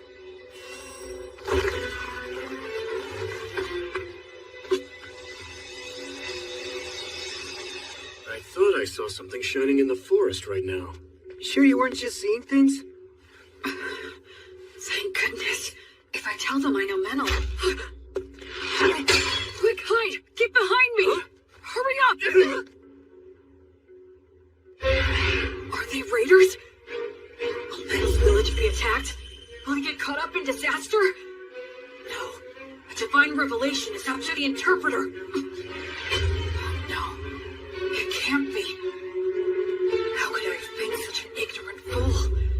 Menaldor isn't the victim of this tragedy. He's the perpetrator. Go. Secure the village. I'll deal with this one. Menel, what are you doing? I thought I told you not to follow me. Die. Everyone wake up! Get out here! They're under attack! Get your weapons! Acceleratio! Some gnomes slip underfoot. I have no strategy against someone who can use berries. In that case... He doesn't even realize that if your muscles are built up enough, you can solve most any problem by force. Damn it. Salamander, burn him alive.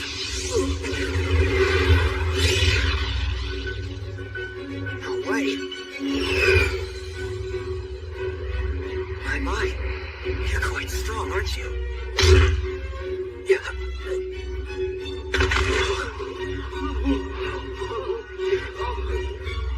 I need to subdue them all before anyone gets hurt or killed.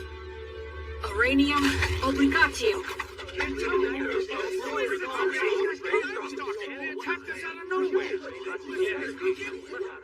I hate to let a warrior priest see us behaving like this. Thank you again. We appreciate all your help from earlier. Pleasure meeting you. I'm John. Likewise, my name is William. People from all over with different ideas about the law drift to this village naturally. It's always like this. This village is in an area of Southmark known as Beast Woods. Apparently, it falls under the rule of the Fertile Kingdom, but the law and authority of the kingdom doesn't reach these dangerous remote regions, so the area is dotted with villages populated by criminals, fugitives with no relatives, adventurers who scavenge the ruins, and other outsiders. Of course, I'm one of those people myself. So, what's going to happen to them? I'm not sure. Your guess is as good as mine. They're all from a neighboring village, which is about a day's travel from where we are right now. Neighboring village?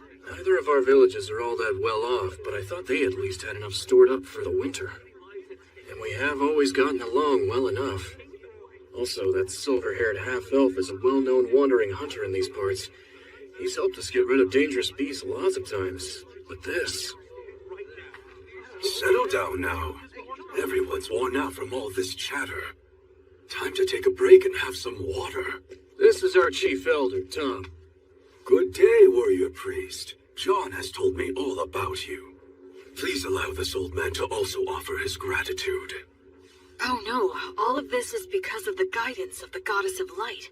Oh, well, in that case, I must express my gratitude to the goddess as well. Now, warrior priest. Is it safe for me to assume that if anything more were to happen here, that you would protect us? Yes. I swear on the light that is Gracefield that I will protect everyone here. All right, then we don't need to worry about our safety if those ruffians attack again. Now listen, everyone, I believe we should wake them all up and ask why they've done this. Do you all agree? We should hang all of them. That'll be hard if you can't. Prisoners like these guys ought to go quickly. But it's dangerous to do that before we know anything. Maybe the warrior priest here can help us to decide. It seems like he wants to question them before proceeding with a plan. The demons. Our village was destroyed by them. Many died. Half of our village is gone. Our women, children, and wounded were left with no food or any shelter in wintertime. If we're gonna die with just the shirts on our backs, then... I'm the one who suggested the raid. I knew we'd lose against the demons. We would be better off looting a village and going somewhere else rather than dying. An old lady in that village named Marple helped me out a lot. And this Marple, what became of her? She died. I see. Just hang me. This was all my idea. It was me who deceived these men. Please let them go. I beg you. No way we can do that. Like hell, man. Just hang them all! Stop. We owe a debt to this hunter. And I do sympathize with the people of your village. However, we have no choice but to hang you. Since they have nowhere to go, if they're set free, they'll just loot again. They have to be killed for the safety of the village. That's the smart choice. But my mother told me, love others unconditionally, and always do good things. And my father told me, move forward with faith in the results you'll achieve. And don't get so stressed that you freeze in place. I still carry their words with me, right here in my heart. Excuse me! I will overturn this hopeless situation before me. Can this be resolved with money? Compensation, monetary atonement? Are you familiar with that custom here? Well, of course we are, but Who here would be able to pay for that? these guys are flat broke. I am able to pay the money. Warrior priest, why would you offer this? Because demons are my arch enemies. They're the ones who killed my parents. Besides that, I swore an oath to the Goddess of Light that I would banish evil and save the suffering. We should readily assist those who have suffered at the hands of demons. We can't allow a village occupied by demons to exist. I'll go and fight them. Actually, I'd like to hire this young man to accompany me. He's an excellent hunter and he knows this forest, right? I'm going to need his talents to help me locate and fight the demons, and I can pay handsomely. Are you sure you want to do this? I feel like we're the only ones benefiting. It's a reward for all of your exemplary day-to-day conduct. Gracefield, the goddess of light who governs souls in the cycle of death and rebirth, is always looking upon your daily lives with her compassionate eyes.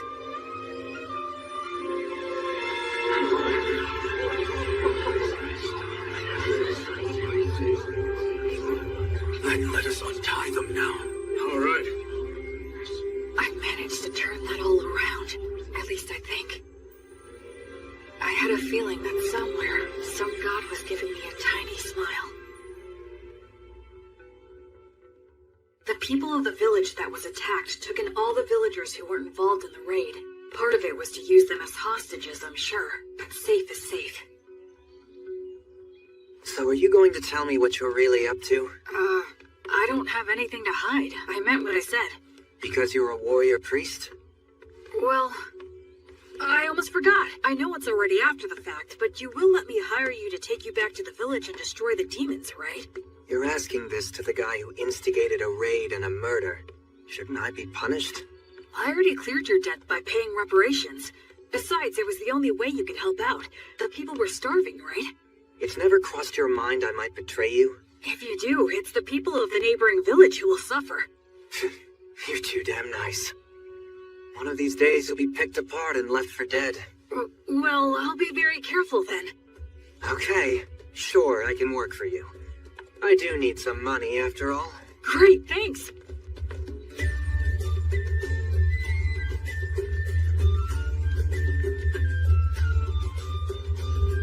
So, what are you gonna do for the time being? Huh, Mr. Bossman? Our challenge is that demons have occupied the neighboring village. Right. I guess we'll just charge in. We don't have much time. Oh, what are you, insane? There are a lot of them, and they've got demon beasts. You got a plan? What are our odds? It'll be fine. I'm used to them. Well, you are right that we have to hurry. The people who died might have turned undead by now. If that's true, I need to return them to the cycle before they get lost and end up stuck here.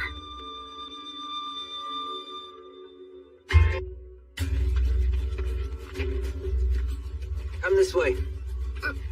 Can we get through here?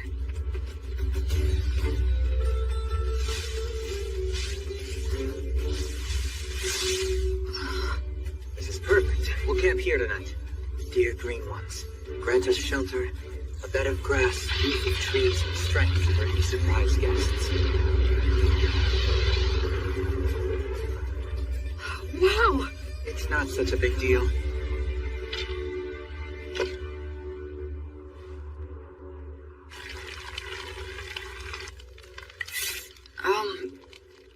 You're awfully quiet. Did I do something wrong?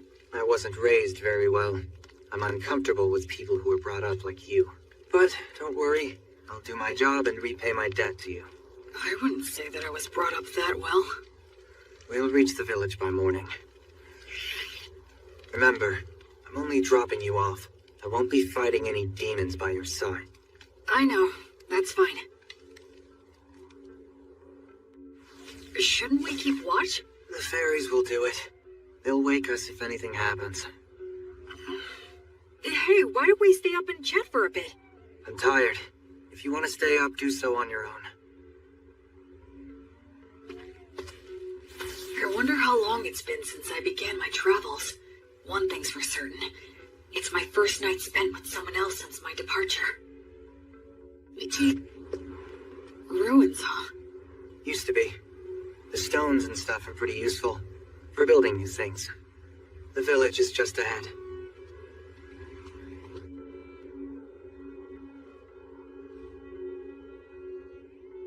They're here. Yeah. I'll go and scout it out. You stay put.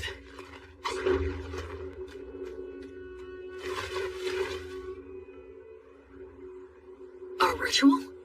Yeah, at the ruins of the village temple. Those damn demons.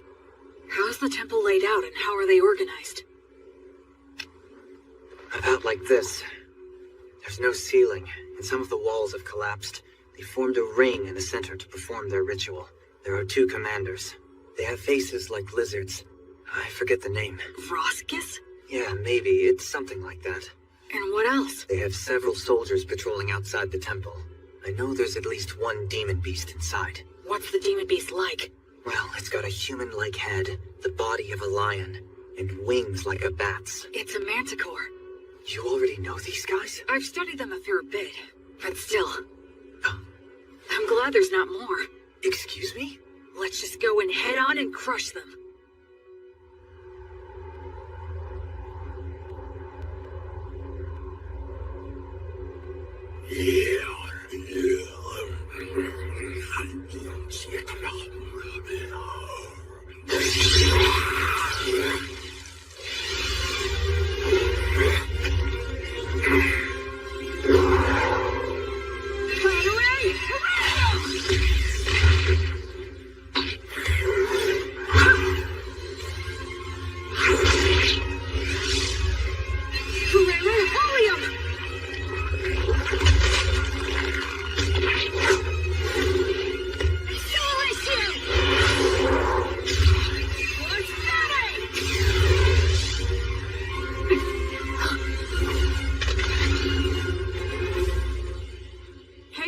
said you weren't going to fight.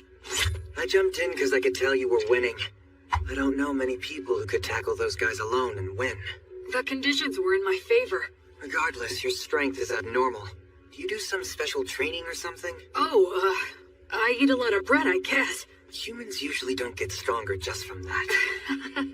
Well, I think we took care of the bulk of their forces. All that's left is to clean up any surviving demons. I hope some of the villagers survived. Oh, hang on a second.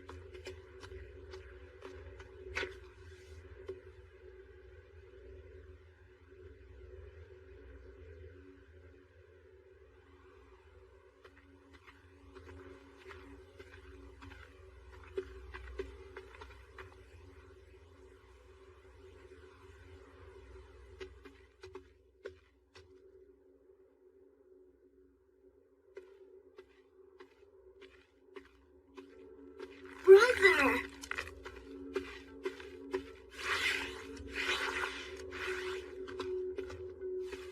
Brother Minnow, it's really you. The demons came. They attacked the village. It was so hot. But I stayed strong and didn't make any noise. Because I told myself to have faith and believe that you would return for me. And Brother Minnow, you did come back. Thank you. Why won't you? What's wrong? What happened? Did I? Hey! Listen, you did well. You did a good job. Who are you? I don't... Don't worry, I'm a good friend of Brother Menel's. I'm sorry. He's a bit unsteady on his feet because he's very tired. Oh, okay. That's right, you're a good boy. Go on. Menel? I got here late. Sorry about that. That's alright. It's fine. You must be tired. You should rest. Yeah, you're right. I do feel kinda sleepy. Sweet dreams, little one. Goddess of Light, Gracefield. Grant him some peace.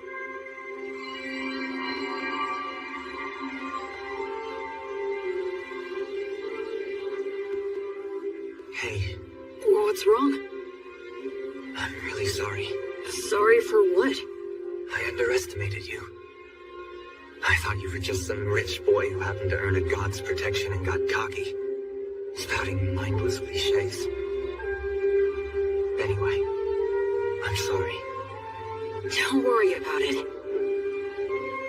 There was still a distinct look of pain on his face, but Menel also had the faintest of smiles.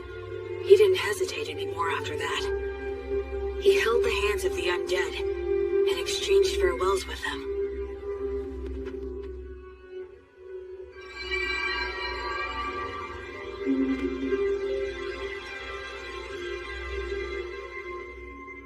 I think we checked all of the major locations. I don't sense any more demons. One more. Huh?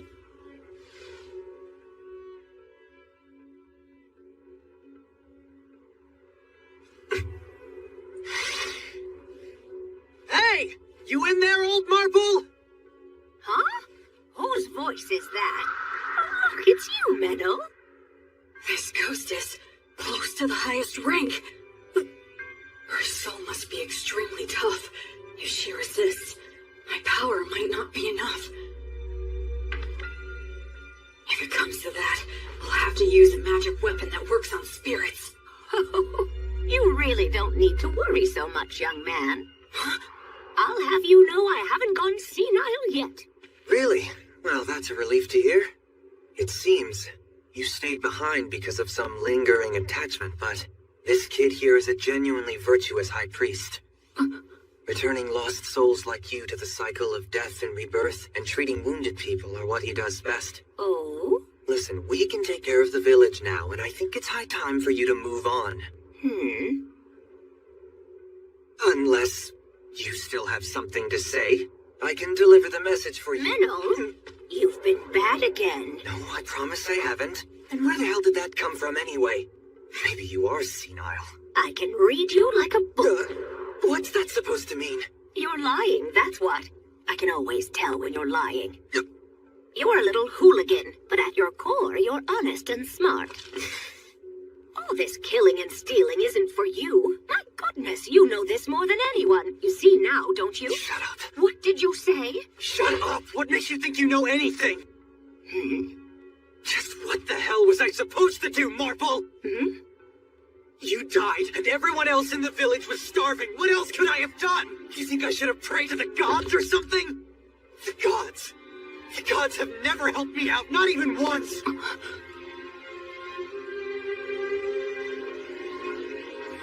Damn it!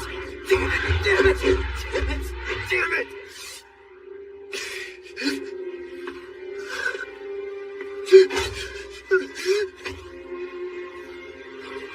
Damn it all. I've had enough. Just let me die with you. The life of a half-elf is too long for me. Those with elven blood live for hundreds of years. Even after they lose the people and places they love, it still doesn't end. They can't leave. Listen to me, Menel. Now, Meneldor. Despite all that, the gods have given you a second chance. It's your last chance. Stop living like some useless bum. You may hate the gods, but remember that the gods will never stop loving you, even if you don't notice it. They will always shine their light, never growing bored or tired of you. So now, you just need to realize that light is there. Okay, priest, I'm ready, but if you wouldn't mind... Yes? Can I entrust you to look after this poor fool? He's not really such a bad boy at heart. So please, treat him well, won't you? I will. And as for those darn demons and demon beasts that attacked the village, I'm certain that they weren't just strays. The stronghold where their boss dwells is deep in the forest, and he sends his demon minions all over the place from there. He commands the demon beasts to attack people. It seems like they're putting all their effort into one big evil plan. If I may, your lingering attachment. Well, I couldn't pass on without making sure someone knew this. Anyway, I appreciate the offer, but I won't be needing your help. You see, someone's already waiting for me. Oh, she has someone. So it's about time for me to be on my way. Menel, dear, do take care of yourself. So many things happen in this world that can never be taken back again. So stand up and put your best foot forward. There are things you need to do. Damn it. You old woman. You're so selfish. Oh, well, so are you. Oh, my goodness. What are we going to do with you?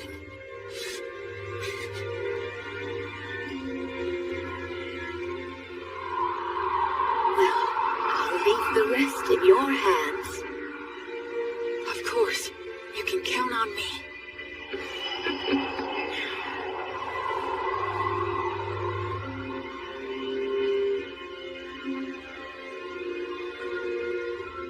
The present state of this world is dark.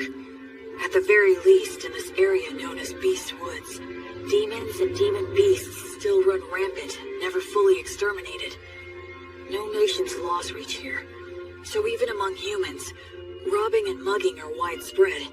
Certainly, as an outsider just passing through, I'm not obligated to do anything. I could just walk right by it. But as you travel, I pray strongly for thee. Bring light to the faraway darkness. Be blessed.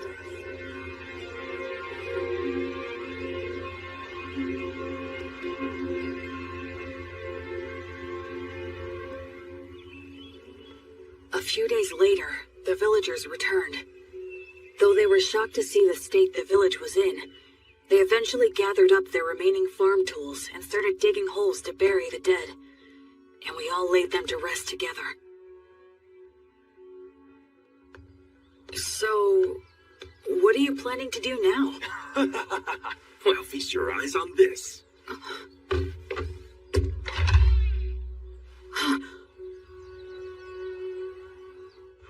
Just for tonight, we're throwing a bit of a party to mark our return to our village and honor our fallen. And since you're the savior who got our village back for us, we would be honored if you could join us this evening. I'd be glad to. Oh boy.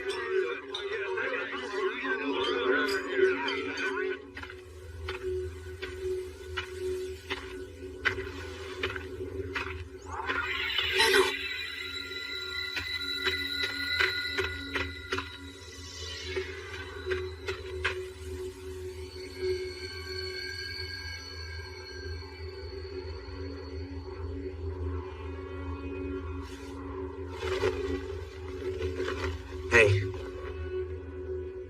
That's a beautiful view. Looks are deceiving. Those ruins are actually an undead nest.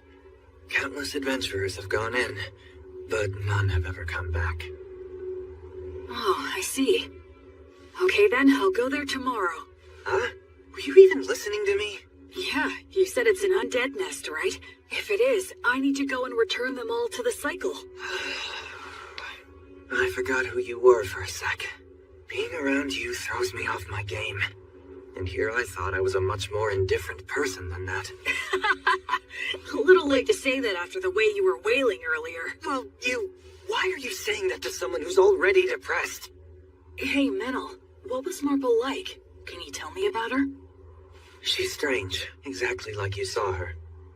I was born up north in Brassland, in the great forest of Erin. That's where all the elves live. My mother was a woman of insatiable curiosity. She took off somewhere outside the forest, came back pregnant with some stranger's child. Then she gave birth to me and immediately died. I grew up at a different pace than everyone around me. And the thing with my mother didn't help. They said I was a disgrace, and since I didn't fit in the first place, I ended up fleeing to the forest. Of course, the world outside was no paradise either. But luckily for me, I could use a bow and arrow as well as knives. And I could see fairies.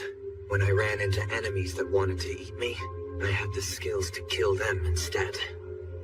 If I didn't, most likely I'd be prostituting myself out in some back alley. You do have a pretty face. What's that? Nothing. Go on. Anyway, I became an adventurer and slowly made my way to Southmark, where there were a lot of old ruins still. But a member of my party betrayed me in a fight over the loot we found amongst the ruins. He poisoned my food and I nearly died. I killed him with my own hands. But all of them except me died anyway. I didn't even know where I was wandering off to. It was near that village that I finally passed out.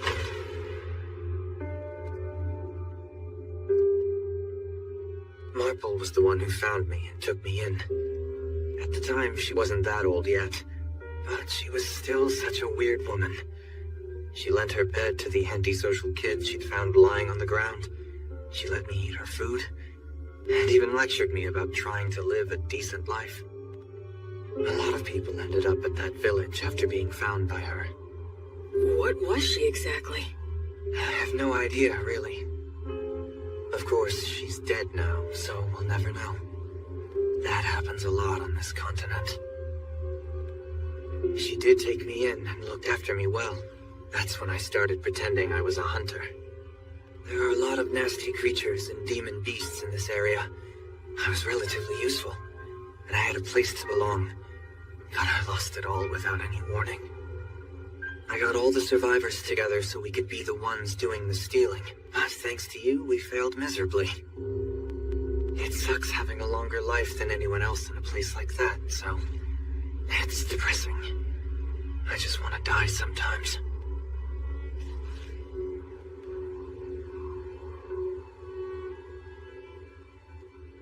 Well, I suppose I'll get back on my own 2 feet soon enough, huh? What? Stop making faces at me. Huh? Just saying that there's a huge difference between your priest self and your normal self, huh? What? So, Will, priest of the goddess of divine light, I'm grateful to you. You stopped me before I could do something irreversible. and you saved the people of the village. Hence, I'm asking to receive the light of the goddess through you. Do you accept what I ask? I will act as the medium. You can form a bond with my goddess. I will pray for you. May the divine goddess of light, Gracefield, hereby love you, illuminate you, and always walk by your side in your travels. To my guardian deity, I swear to live my life honorably. Please shine your light upon my path. Help me atone for my sins. There'll be tough times ahead, and I might want to die now and then. But I'm not gonna stay down. I'll put my best foot forward, like the old woman said. Menel, you're really strong. It's amazing. I admire you. Come on, stop being gross. Between the two of us, you're the strong one. Where exactly does your power come from? I'm not strong. I just lucked out and happened to get amazing teachers in my life, that's all. Well, I'm not going to meddle. Anyway, ready to head back? Mm-hmm.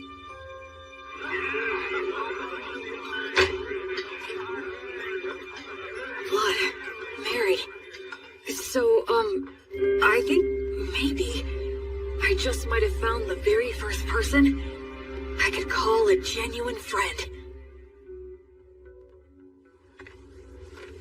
This looks bad. They stole all of the livestock, and they destroyed a bunch of tools that can't be replaced. We'll have to make the journey all the way to White Sails to buy some more. But with whose money? Well, we can't replace everything. Hey, what exactly is White Sails? Oh, are you being serious? What's your deal? You grew up in a cave or something? Sorry.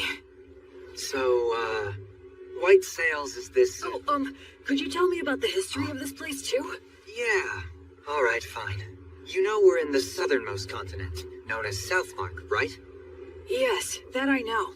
So around 200 years ago, Southmark was engulfed by a horde of demons. The 100 heroes took out the king of the demons, but the humans abandoned this continent, crossing the sea to retreat to grassland in the north. The 100 heroes. That's Blood and his buddies. Since the Fertile Kingdom unified the southwestern region of grassland, they've been cultivating the land with the intention of reclaiming it. And as for the area of White Sails, it's the port town that became the center for immigration from the north. I see. A lot of misfits and aspiring heroes go there. Also, those with divine revelations.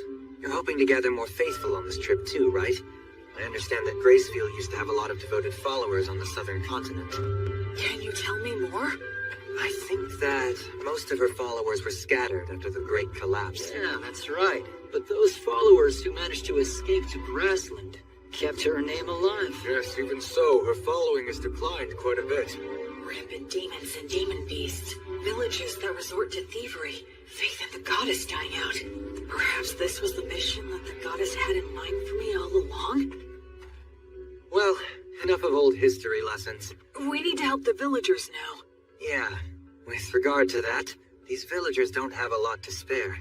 Hey, Metal, want to explore some ruins? We'll divide the loot. What? I didn't expect looting ruins to be another one of your specialties. I'm used to them. Seriously, who are you anyway? But we do have enough money to rebuild now. We can buy new tools and livestock. Plus, I made up for my personal expenses. Can't wait to get to the city. First thing we're gonna do is eat there. Seafood's in season, so... Someone help us! A giant ape! The two running from it are a halfling and a hawker? Stop! Good grief! Stop it!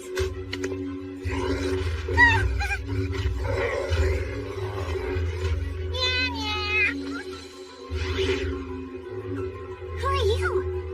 What is this dangerous? Blood told me that when facing a wild animal, the moment you break eye contact, you lose. Well then, come at me if you're going to. We can do a little wrestling.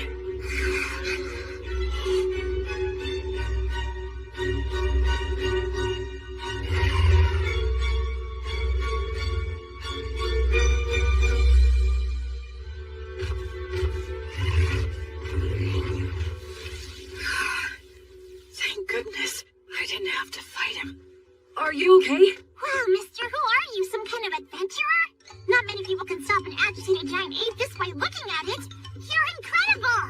Oh, I'm Robina. Robina Goodfellow. I'm a singing, dancing troubadour. I go where the wind takes me. You can call me B for short. And that dork over there is Antonio the Hawker. I call him Tonio. The company he worked for went under, so now he passes himself off as a hawker on remote country roads. Sometimes it's hard to get a word in edgewise. We were just on our way back to White Sails, which is my home base. White Sails, huh? Boy, you really saved our hides. Thank you very much. My name's Meneldor. I'm a hunter around here. We were about to do some shopping in town. And this guy is... I'm William. William G. Merryblood. I'm a priest in service to Gracefield, the goddess of light. You can call me Will. Wow, that's a noble name. Gracefield's the one they love in the southern continent, right? Oh, wow. I didn't know she still had priests. And not just any priest, a warrior priest. Am I right? Am I right? It's true. He may look spacey, but he's got mad skills. I mean, I hardly ever get attacked when I'm walking with him. Are you saying that the beasts know how strong he is and avoid him? What the heck? How cool is that? What? You usually see more of them? Yes, of course. That's why it's called Beast Woods. It feels like their eyes are piercing me. Anyway, is it just the two of you? No guide? Or were they killed? Well, actually, when we came across that giant ape in the forest, I'm embarrassed to say that they ran away. Some guys conned you out of their upfront pay and then bailed? You need to get way more savvy about people, Mr. Peddler guy. I'm rather ashamed. And they made a big old racket when they ran too. It was really nuts. Giant apes don't even normally attack. They just look scary. They both lost their guides? So now what are you two gonna do? We'd be more than happy to take you with us if you want. We'll just say you owe us one. I'll do the deal making, not you. So, we'll owe you one of what? We want to buy livestock and some other stuff in White Sails. Ah, I get it. If that's what you want, then I'd be glad to help. I can introduce you to a dealer that I know. We appreciate it. And sorry for butting in. This guy has no idea how the world works. So are you really born as a true noble? He has that air about him? Like he's pure and untainted? Nah. If I told you about my origins, I suspect you'd have a hard time even believing me. You mean you're of such noble birth that you can't talk about your family? And a priest to an unsung god too? Wow, that's fantastic! My poetic heart is bursting with inspiration! Wait. No matter what I say next, it'll probably only make it worse. Now what? Okay, it's settled. Let's get moving. Yep, time for racing!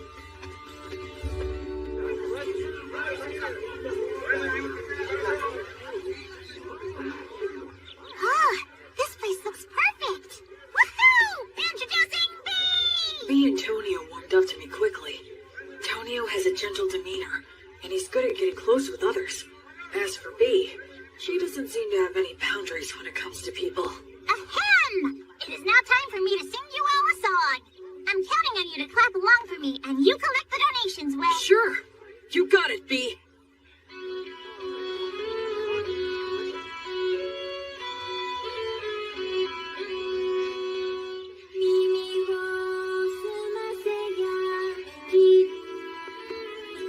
It's amazing.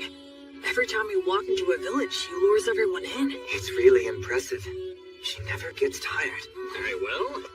Right here. They make a good combo for doing business. Huh? A lot of hawkers use high-pressure tactics or even petty thievery to make their cut. I see. I guess it's true about him working for a company. I will. Excuse me, I'd like to ask you something. Sure, what is it? Well, this is my question. Can the blessing you invoke heal sickness and injury? Yes, it can. I see. Then I have a proposal for you. Huh?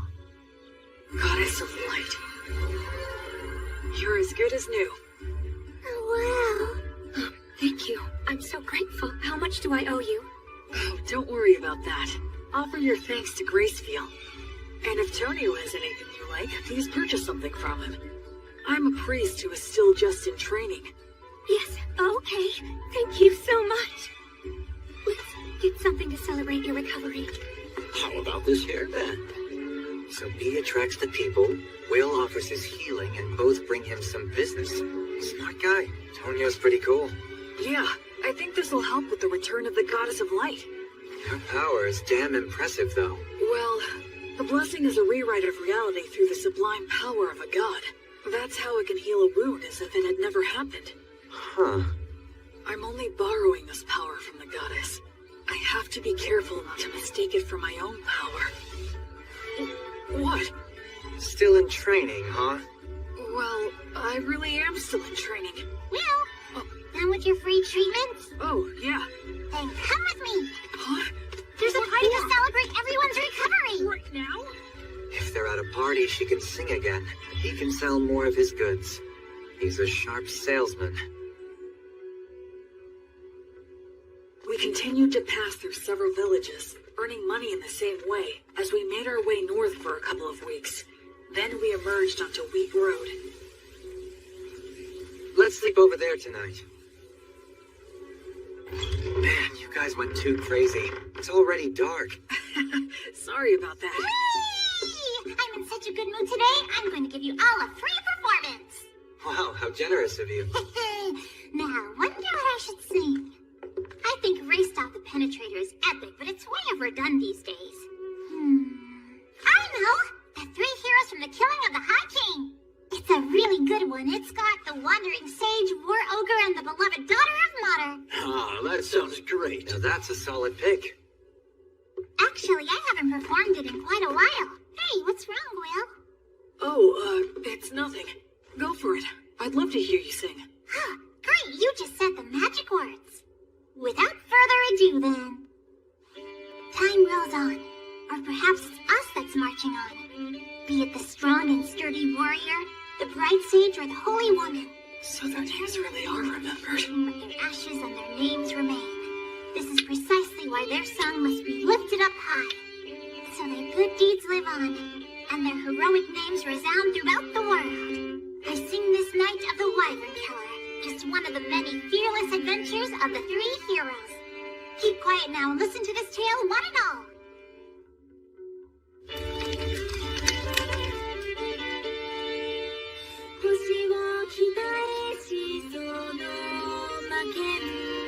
Jeez, Blood. You never talked about yourself at all. So this is what your past was like.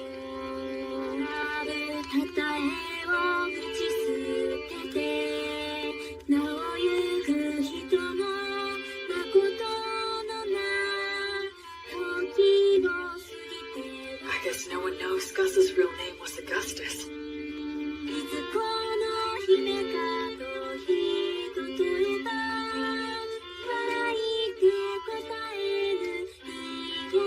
Mary's refined manner definitely gave the impression of noble origins, but I'd believe it if someone told me she came from a poor village, too. These are bygone days, now far away in the past. Oh, countless wishes now left with no way home. I can only play your melody loudly, to be carried upon the passing winds. The story takes place before they were known as heroes, when the three of them were traveling together. A certain remote village that they visited was attacked by a wyvern, and a beautiful half-elf was chosen as a sacrifice to appease it. Upon hearing of this, Mary said they should save her, but Blood asked where they could possibly get the money, and Gus said nothing. Their personalities in the song are slightly off, I think, but still, it brings their voices, words, and expressions clearly to my mind.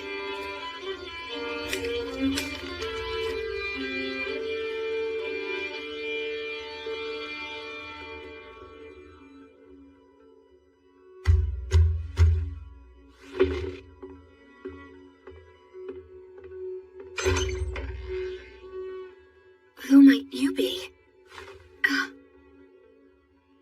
You think we're gonna take on a wyvern for that amount?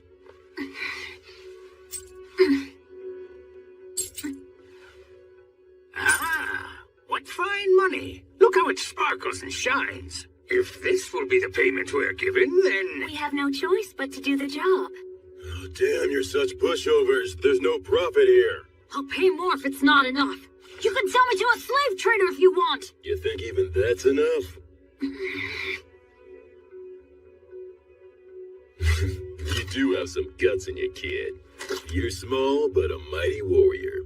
When a warrior swallows their pride and asks for help, it's only right to give that help. Let's do it.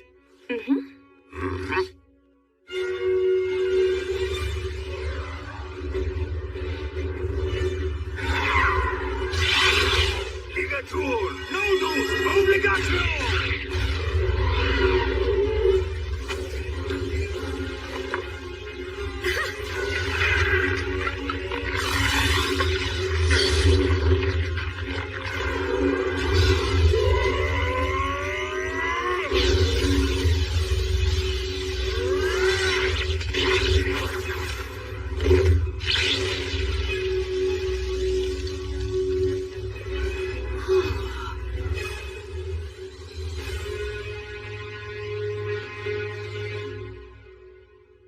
So, what are you gonna do now? Neither one of you can stay in that village anymore. We'll manage. Then take this with you. Old Gus here carved words on it. That'll serve you better than some cheap good luck charm. You certainly can't be a warrior if you don't have at least one dagger with you. Please take this as well. Take care of yourselves and be good to one another. You will face many difficulties, but never forget the value of perseverance. But this is more than what I paid you. We can't accept it. Ha! Who said we're giving it to you? It's an investment, merely a loan. A loan?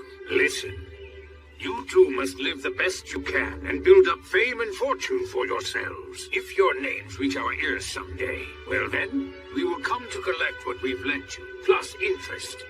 In case that should ever happen, I will leave you with my real name. It'll be our password, too. So listen well. Thus, the boy and girl learned the true name of the wandering sage, known to no one else in the world today. Hand in hand, the boy and girl began to make their way to the city, while the three heroes walked back down the road in search of bold and thrilling new adventures. That's the end of this sweet song. But there's a follow-up to the story. Count Dagger of the Fertile Kingdom, his actual surname was Wizard's Dagger. To this day, an elderly half-elf woman still waits at his mansion. What does that mean? She believes someone who knows the sage's true name will hopefully come to her one day, so that she can return what he lent to her, along with what he lent to her husband. She plans to offer her thanks to him when that day comes. That's what this story's about. A story of three great heroes that still echoes to this day. What's wrong? Will, are you crying? No, I'm not. I'm not crying. Aw, come on now. It must have been V's great storytelling that moved you to tears, huh? No, it's not that. I promise you. Aw, don't be shy. There are still so many people in this world who fondly remember the three of you. There always were. That makes me happy beyond words.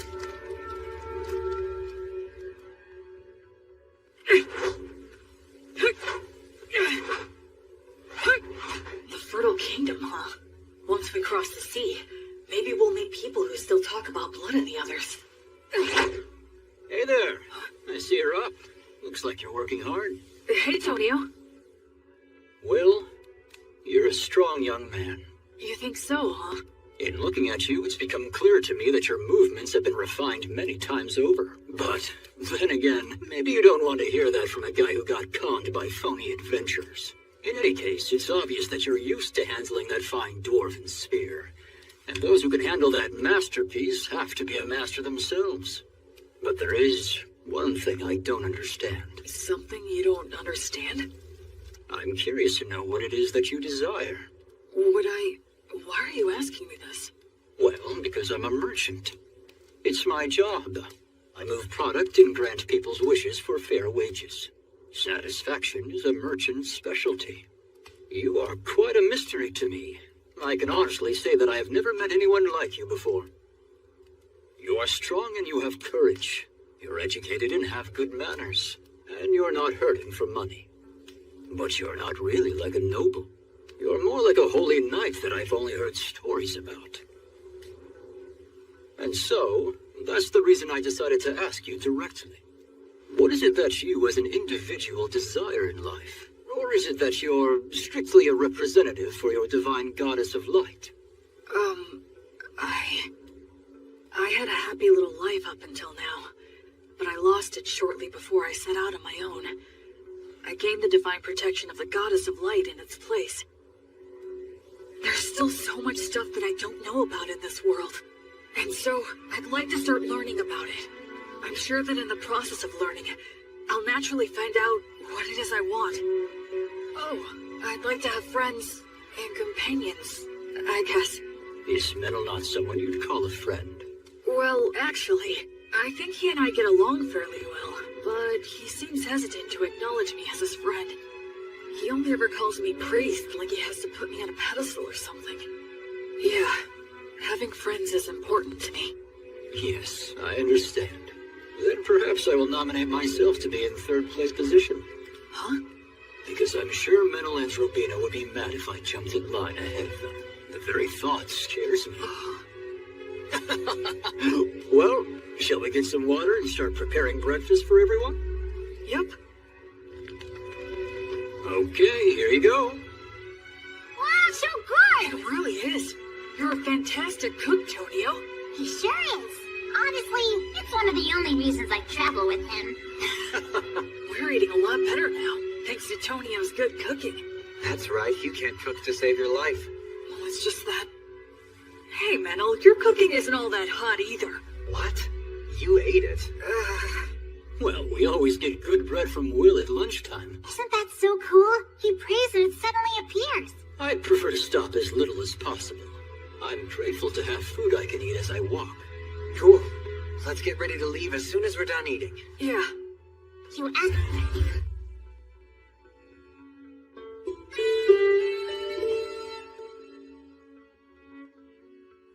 All right! We finally made it to White Sails! Haven't been here in a while. What do you think? It's amazing. So there's no entry inspection or toll? That's right. It's the policy of the city's ruler, His Highness Ethel. Goods enter the city by boat in tremendous amounts, and then they're distributed throughout Self-Mart by land and water. Wouldn't that mean a massive amount of goods pass through here then? Yes, and if all of them are checked at the gates, it would be a hotbed for the smuggling of both goods and people. Oh, I see. So, Ethel imposed docking fees for ships and rental fees for companies setting up shop here to make money for the city, keeping the movement of people and goods as unrestricted as possible. It seems like the economy is their top priority. It's a very advanced city with a real sense of freedom. Quit talking about all that boring stuff. It's Will's first time here. Let's have fun. Come on, this way. Will, this is the city's biggest market. Wow, real people. That surprises you? Look, so beautiful. All this jewelry is in style right now. In style? Yeah, you betcha. They have the latest styles here? That means these people are doing well enough to contemplate things like fashion. It's just one shock after another in this city. Is that... Yeah, that's a street light. Street light? You don't know what those are? Gosh, you're behind the times. Every evening, the apprentices come out. They're from the Academy of Sages, and they light up all the posts which have the words of light engraved on them. So the people here have light even at night. This assignment serves as training for apprentice sorcerers, and they can earn a little pocket money as well. That operation over there is also a large source of income for apprentice sorcerers. What is it? Oh, come on, Will. Even you have to know what that is. It's the public bathhouse, Balnea. Balnea? Oh, what's wrong? A public bathhouse? They have baths here? The water's so clean, you can see right through it. Oh yes, so that's an effect of the words of purification. Instead of the massive amounts of fuel it takes to heat the baths, they can use words of heat. That's amazing. So it's less like a bath and more like a sauna in a cold water pool. But still, it's incredible. The breeze feels so nice. I used words of purification to keep up good hygiene on the road, but it's great to have an actual bath. Boy, it feels good to have a bath after so long. That's for sure. I just hope things don't get all messy again now. What are we gonna do next? One of the best things ever! I'm bet you must have been super starving, huh? The food is quite good here. Agreed. I think we all could have used a little more broth, though. It's absorbed the flavor of the fish so well, and the saltiness is just right. I haven't eaten anything like this since I left the temple. It tastes like civilization. All these dishes are so delicious, I can't remember what we were talking about. This is also delicious. Excuse me, could I get a refill? For me, too. Coming right up. When we're done eating here, we can head over to the temple.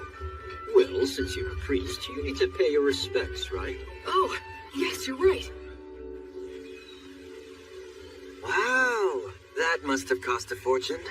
Aw, don't be like that, Menel. I'll be back as soon as I'm done. Please wait here for just a bit. Are temples in cities always this big? It looks like a beautiful work of art.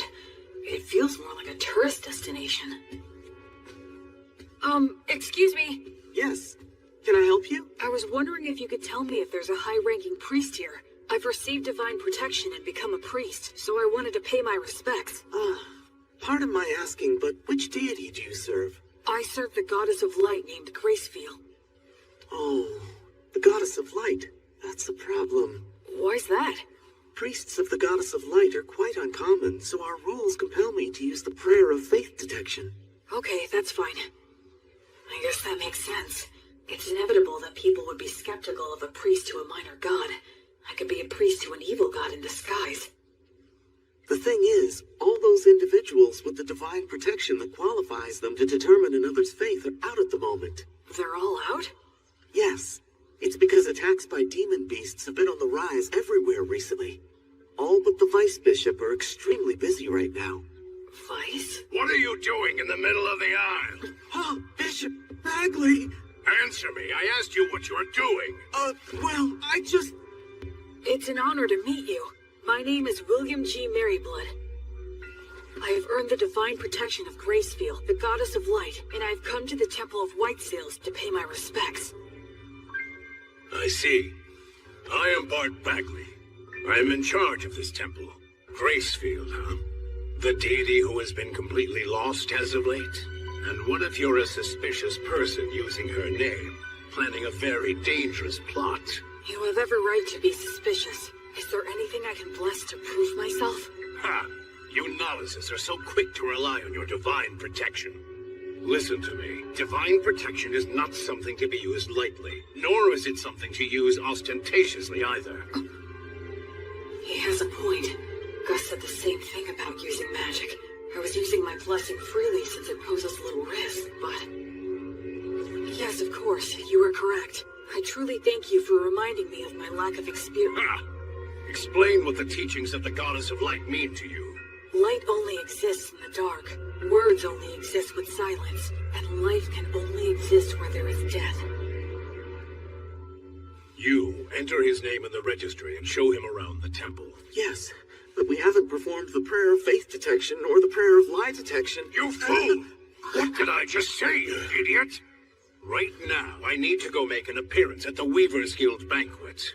Spend your time as you please, but do not cause any trouble. And make sure to offer some money. Well then, right this way, sir. Oh, right. I realize how unpleasant it must have been for you to have met Bishop Bagley, but you handled yourself very well. Huh? Well, the head of the temple loses himself in parties and pleasure-seeking. He's quick to anger and always complains. Despite all he says, he never uses his blessing. The vice bishop, on the other hand, is a most wonderful and virtuous person. I'm sorry, don't tell anyone I said that, okay? Sure. Hey, what do you know about the head of the temple? Well, I've only ever heard bad things about that guy. Like, he's really vulgar. He seems to have some sort of influence behind the scenes of the city's commercial and industrial guilds as well. So that's how he's seen around here? Still, talk about living it up. I mean, he's letting us use the temple's guest room.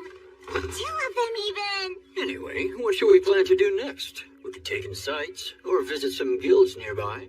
Oh, if we do that, then I'd recommend going to the... Wait a second. What was that? Those don't sound like clock tower bells. Is there a fire? That sounds like an emergency alert. There's a wyvern! Everybody run!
How to use your minor magic more skillfully and accurately. I got it. All right then. Think. What can I do about this wyvern using all that I know? Menel, would you help me? I need you and your fairy magic. Right. B, Tonio! Huh? Please work with the people nearby to get everyone clear of the temple's front garden. I'm going to bring the wyvern there. Your Excellency, you must take shelter below, quickly! How could this happen? Dozens of people, if not hundreds, will die. Sylphs, maidens of wind. Your steps are the wind's steps. Your song is the wind's song. Sing in chorus, sing in rounds, cheer and applaud. Your sweet harmony shall spread the words of origin in the 10 directions. Verba, Volanto, Conciliat, Sequitur, Tony Truce, Uranium.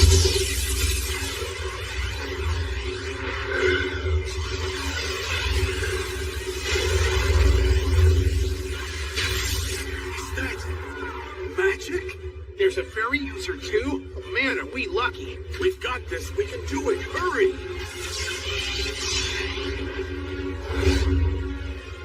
I'm probably not hurting it that much. But that's fine, so long as the wyvern identifies us as its enemies. Almost all beasts of this type are highly aggressive. Even in situations where they can get away, they'll choose to take the offensive. Here it comes. Truth is, the rest of this situation depends on how close my skills have come to theirs. Goddess, I now fight for the sake of my oath. To banish evil and save the suffering. Pray. Be as unbreakable as a diamond. For eternity. For all eternity. Reject all that is evil. On the flame of Grayscale, goddess of light!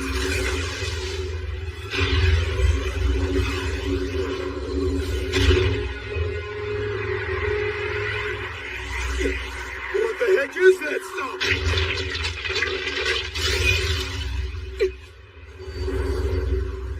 Selves! Beautiful maidens of wind, dancers in the gale! Show those ones foolish enough to fancy themselves better dancers a bitter taste of mine!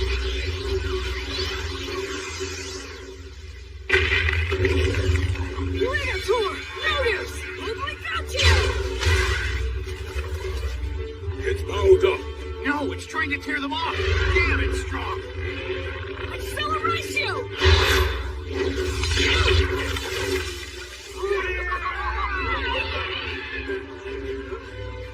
Unbelievable! That didn't finish it off. Run! It's gonna use its breath! There's still people back there. What do I do? What can I do? Go get him.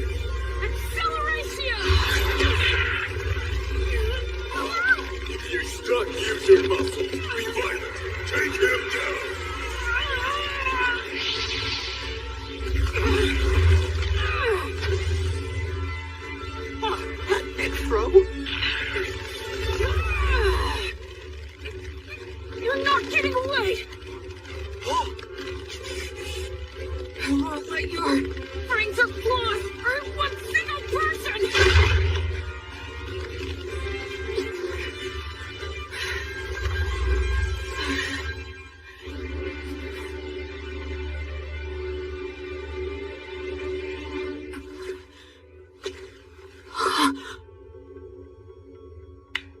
Well done. Excellent work.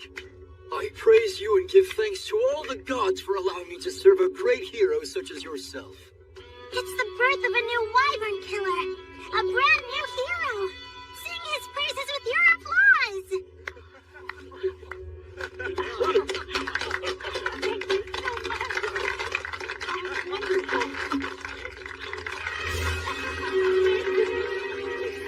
Guess we're too late, huh?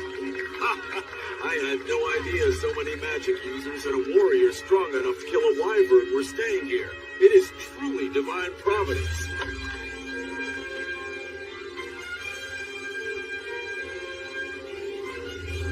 You're full of all kinds of tricks, aren't you? You're surprised? I'm used to your crazy antics by now. All I could think of was how inexperienced I am. Huh? I was great for a first attempt, and I was just lucky to land a surprise attack. But what was that black miasma stuff around it? Hey, you brought down a real monster. Reflect all you want, but be happy. It's hard for me to be happy if you're not happy. When he puts it that way, there's a lot I could have done better. But now I'm a wyvern killer like the three of them. And that does make me happy. Yeah. Metal, thank you. I owe it all to you. Yeah, we did it. You know damn well it was almost all your doing, you idiot. Is the wyvern killer here? Yes, that's me. How can I help you? Please, come with me, quickly. His Excellency, the Crown Prince, wishes to see you right away. Welcome to my mansion. You're a great hero. So, this is the Crown Prince of the Fertile Kingdom, the Lord of White Sails, and a ruler of Southmark. It's more than I deserve to stand here in front of you, Your Highness. I came immediately when I heard your request. My name is William G. Merryblood. Oh, you are well versed in the old etiquette. I assume you are of high birth, correct?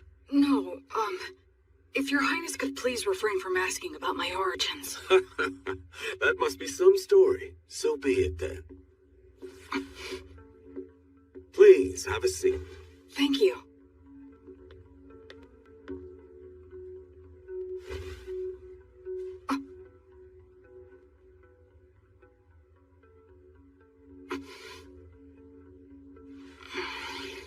William, there are 4 or 5 individuals in your group, are there not?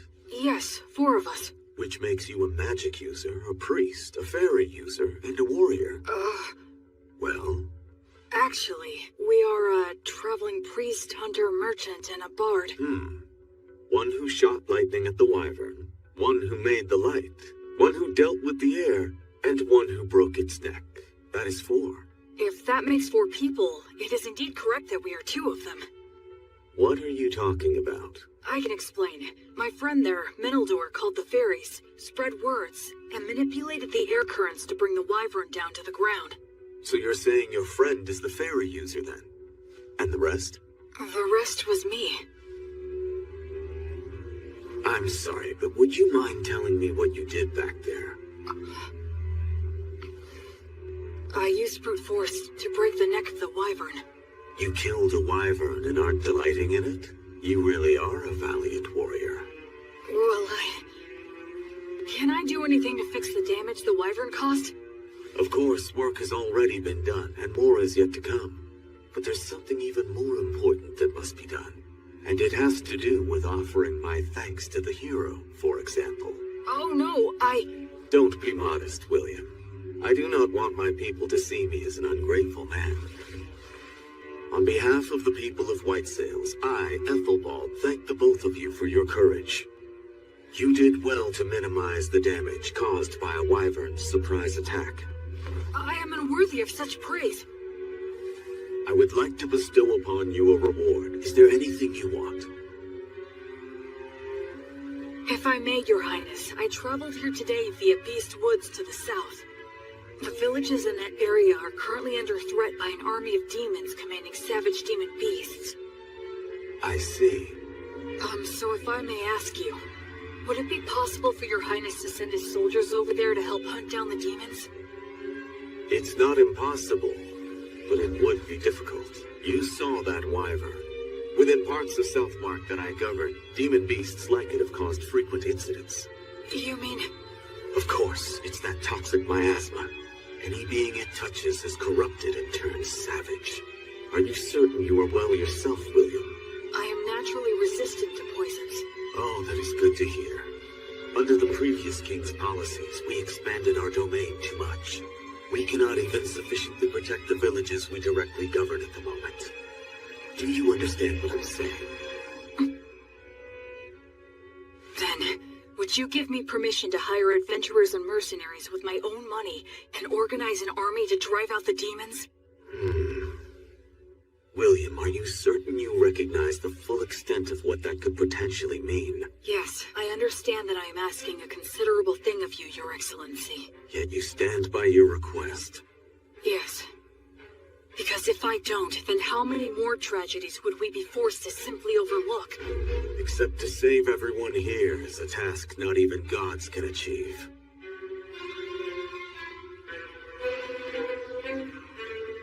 Honestly, if only you were some nameless man making this audacious request of me. You are right. But that being said, had I not killed the wyvern, I would never be speaking with your highness. That is also true. But I must also consider the option of having to kill you. I must also consider the option of having to kill you. That's unnerving. And how will you explain my death to everyone? I'd simply say that you were poisoned in a battle with the wyvern, and you started to spit up blood since the treatment was too late. I understand what his disposition is. A hero who can't even prove his identity is asking him for forces to operate in a region he doesn't even govern. Of course he'd see it as dangerous. I can handle those two, but there's still the risk of projectile weapons, and the prince is pretty skilled himself. No, it's pointless to think about that. In any case, I have to get through this somehow. I need to speak from the heart and plead my case as earnestly as I can. Your Highness. Go ahead. If all the saltiness were to disappear from the world, then what would give salt its distinctive salty flavoring? And if all those who carry a flame were to live entirely in the sunlight, upon what would they shine their flame? For my part, I'm fortunate to have received a part of that flame from Gracefield, the divine goddess of light. I firmly believe that the ones who carry that flame are the ones who should march first into the darkness. They must shine the light upon those who lament in darkness and light the path for those who follow behind. So please, I beg of you, can you somehow grant me permission for this unusual undertaking of mine?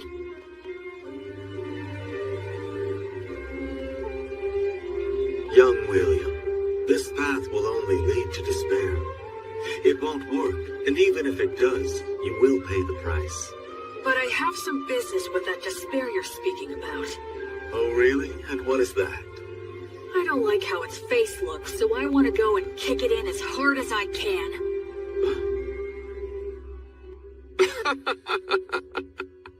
Kick it in the face. I like that. Come to think of it, you are a high priest, aren't you?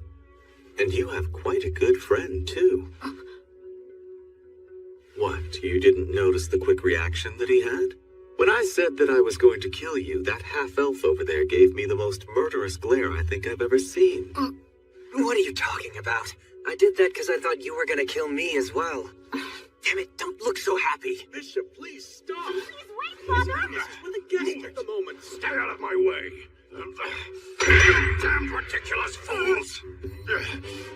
Prince Ethelbald, please, I beseech thee, do not act irrationally. Who, me? Why, Bishop Bagley. I have no idea what you're talking about. Do not play dumb with me. This young man is registered with my temple. He is in the books. Though it may be temporary, he is a member of the temple. And you beckon him here without a word to me? Do you mean to disregard the temple's authority? Oh, I had no idea about that. Is this true? Yes, that's true. Claiming ignorance is not an acceptable excuse. You cannot forego the verification protocol simply because I was away. So you say, but the people from your temple seemed very happy to send him to me. A total lack of discipline. I will give them a stern talking to later. In any case, he must... The thing is, Bishop Bagley, he is not what you think he is. Huh? He came here and asked me to assemble a private army. He says he wants to save the poor people of Beastwoods. You... I would be lying if I said it never crossed my mind to kill him right here and now. But he's so frank in the way he expresses himself that somehow I started to find it amusing. Which is why I was just sitting here thinking of officially appointing him as a knight. Would your temple be willing to give him its blessing?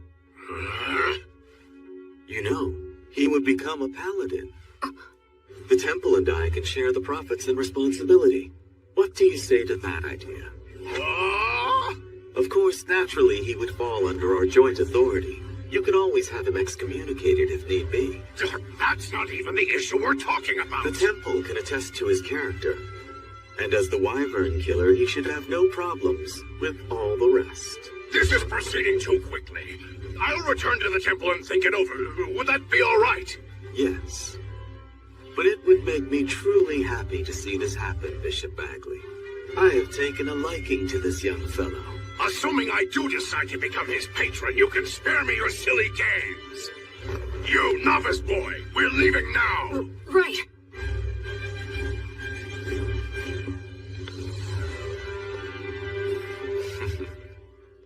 Honestly, what a troublemaker you are. Demanding a private army. What's the old geezer's deal? Menel, actually he's... Especially you. You're a novice. How dare you take matters into your own hands? So what if we did? It's not like you're our boss or something, mister. Excuse me? I'm the head of the temple, in case you forgot. So what? You want to fight over it? How dare you speak to me that way? I'm sorry. My father's on edge because he's had unresolved issues lately. No, I apologize for my friend's behavior. Anyway, so you're Bishop Bagley's daughter, then? Yes, I am, though we're not related through bloodlines. At one time, the bishop was in charge of a temple in the capital city that accommodated a large orphanage. Ah, yes, I got it. When His Highness Ethelbald asked my father to relocate here, I came to this continent along with a dozen or so other families. So that's what happened. He's in a position where he can throw his weight around. He has connections everywhere, and he has loyal subordinates, too. Bishop Bagley! Thank you for all your help. Your intervention with the Crown Prince saved us. Thank you. I did nothing to warrant your gratitude. I only defended the temple's authority from the Crown Prince's utter selfishness. You just happen to be a part of that. Besides, when he's amused by something, he has a habit of doing absurd things. It's a real problem. But be that as it may, I still must respect his royal stature and worldly authority. I'll take his proposal into consideration. You will remain in the chapel after the evening prayer. All right, I understand. The thing is, What? What's the evening prayer? You unbelievable fool! You know the prayers that are called Vespers and Compline? Those holy practices were revised 200 years ago. Did you serve your apprenticeship with one of such a long-lived race? Sure. I guess that would be a good way to put it. So it seems that you are not entirely ignorant then. Anna, go fetch some books on the revisions to the liturgy, and while you're at it, find a suitable teacher for him as well. Yes, Father. This boy is a novice, and on top of that, an ancient who's come here from 200 years in the past. He'll take a lot of work.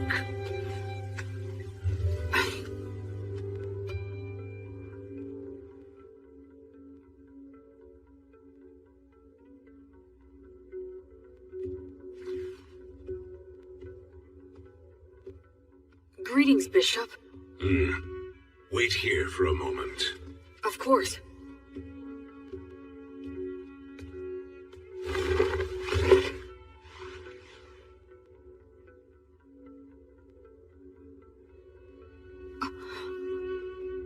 His praying form looks frighteningly masterful. Other than Mary, I've never seen such an expert.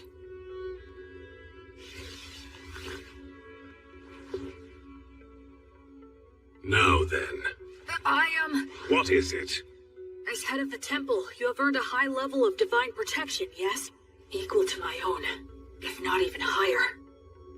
The people of the temple told me that you don't use the blessing, and when you pray, either you don't let anyone watch, or you don't apply yourself fully when others are present. Why is that? Ha! Foolish novice. Just what exactly do you think the blessing is? Divine protection from a god. Well then, why did a god bestow divine protection upon you? You think it was to give you special treatment? Not so, correct? To act through you. Understand? It is the god's wish to be able to achieve something great through you. And in order to live up to the god's ideals, we must constantly be in thought about how to use the blessing most wisely. Using it for personal gain will sadly detract from the god's glory. Most of those dimwits fail to understand this point, which is why they will one day lose the blessing. I am the head of the temple. This land is wild, and development on it has barely begun. To secure funding and rights, I must yell and intimidate. To lay the groundwork, I must do favors and use bribery. If I were to use such a high blessing in these circumstances, the people would question why a man like me received divine protection in the first place. Now, youngster, do you think this kind of behavior would contribute to the glory of my guardian deity, Volt? No. Precisely. The correct course of action for blessings and prayers is to store them inside. Therefore, I have entrusted the Vice Bishop with the glorification of the gods through such sacred blessings. He's a very capable man, skilled at winning the hearts of the people to the extent we need it. I trust him with the stressful role of being the face of the temple. I didn't know. Bishop Bagley is really quite talented. He's rude, and he looks like a greedy monk who's always complaining. But he's an amazing man. And what about you? Making a novice who has yet to fully comprehend what the blessing means into a paladin? The Crown Prince always falls in love with his own stupid jokes. Listen, nothing good will come of a novice attempting this, so don't do it. I'd be happy to refuse on your behalf. Even the Crown Prince will drop the idea if I firmly reject it. What do you say? Regardless of what you're proposing here, my goddess still wishes to act through me. You won't change your mind. No, I will not. You're the biggest fool. I agree. What did you swear to the goddess of flux? To offer her my life, banish evil, and save the suffering. Rejoice, then. You have got to be one of the most dim-witted of all the dimwits that I have ever seen here. I can send a few men with you, but the rest will be entirely up to you. Thank you very much. I should respect this man, no matter what anyone else says. Welcome! You're really putting those drinks away, mister. Don't go for people who use adventuring as a job. You have to find those who are in it for the glory and prestige. We need real ruffians who will put their lives on the line for the sake of adventure and battle. Right. Just like blood. They have demon beast horns and demon beast hide? Those are their battle spoils.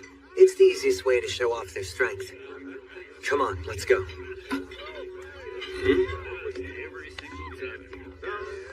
A red-headed boy with a friend who looks to be half-elf? There's no doubt. His training must have been extensive. Hey, man, what's the famous wyvern killer doing walking into some pub out of the middle of nowhere? I'm looking for help. Exploring Beast Woods? Low pay, your reward is glory and praise, and there's no guarantee you'll survive. We're doing this for a living, you know? We're not taking this quest, right, guys? Yeah, man, don't be so stingy. Shut up, you blowhards.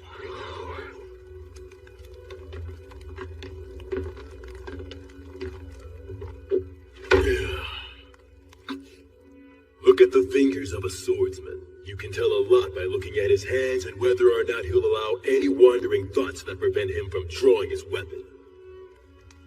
Sounds to me like what you want is a madman. Am I right? Not a bunch of blowhards with good manners but no skills, or who picked up the etiquette and patience to do any job, but who are just a bunch of shitheads who have no fear. The worst kind of scumball adventurers who'll risk their lives for the dumbest ideals, right? Yes, that's the reason we've come here.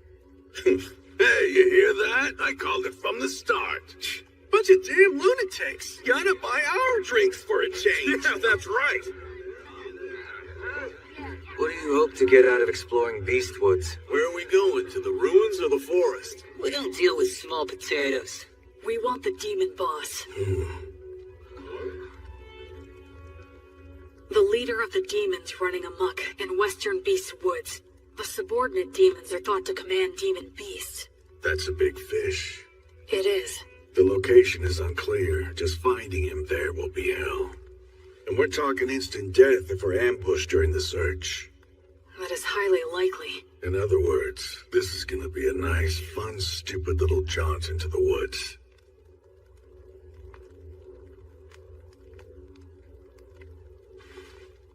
Count me in on it. All I need is food and a bed. And a little pocket change will be nice. Yeah, me too. And me. Count on it, I'll too. provide everything. I'm William G. Merryblood. I'm Raystov.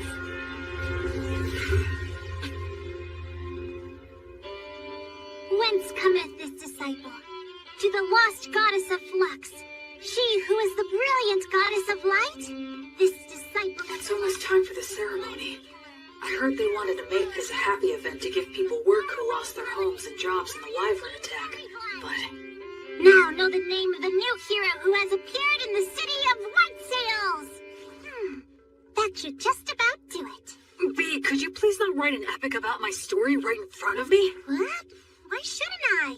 Well, you actually did do all that, so what were you expecting? You're gonna love it because I'm gonna create something grand! I'm afraid to say that this many cows and horses will indeed come at a hefty price. Oh yeah, speaking of which, can you please negotiate a deal for us to get all of the sick and injured ones at a lower price? Huh? Don't worry, I plan to heal all of them. Oh, that makes sense. Also, I was thinking that it would be a big help if you could start a trade movement between Beast Woods and the city of White Sails. Yes. How much do you need me to give you to fund that? Well, why don't the two of us sit down and have a serious business chat? Let's see here. Easy on me, please. I say go for it. You need to have a good understanding of how money works. You'll be dealing with Raystov and all those guys soon. The Raystov? Raystov the Penetrator is here? Yes, he is. That's perfect. I can interview him then. Huh? Making a habit of flaunting your own accomplishments leads to arrogance. And arrogance dulls one's blade? Yes, exactly. Oh no, that again? This is why you're so useless. You never have any good ideas. So I take it you two know each other? We've talked a few times in the past. It doesn't matter how many interviews. You always say the same thing. You're such a stubborn and broody guy. My answers are never going to change. All of your tales of heroism are terribly ambiguous. I would like to create something that comes a little closer to the truth. What a big fat meanie you are.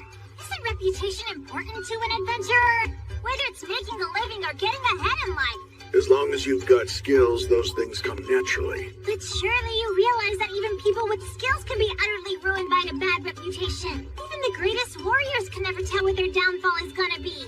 Right, Will? So you're saying Raystov's tales of heroism are ambiguous? That is exactly right. This guy will accept the job to take down a huge threat, and he'll just wander off and kill it with one fatal stab, and then he'll saunter right back. He rarely works with anyone else, and he works so fast, there's no one who can actually say what happened. And the guy never says no to any job. So the stories get more elaborate? Yep. I try to interview people, but they just fill in the gaps to their own liking.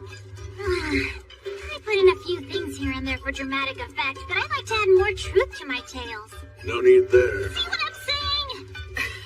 If only I had a little more to work with. For heaven's sake. Hey, I know! How about the Penetrator versus the Paladins? Huh? That sort of came out of nowhere. You're putting Raystov on the spot too, right? If I receive a challenge from a strong opponent, I have no choice. But Raystov! Alright, you heard what he said. Well, I guess maybe when we're done at Beastwoods. Yes! You promised! This is so great! I'll make this into a song that'll be sung for centuries. Marnia, until the end of time! Woohoo!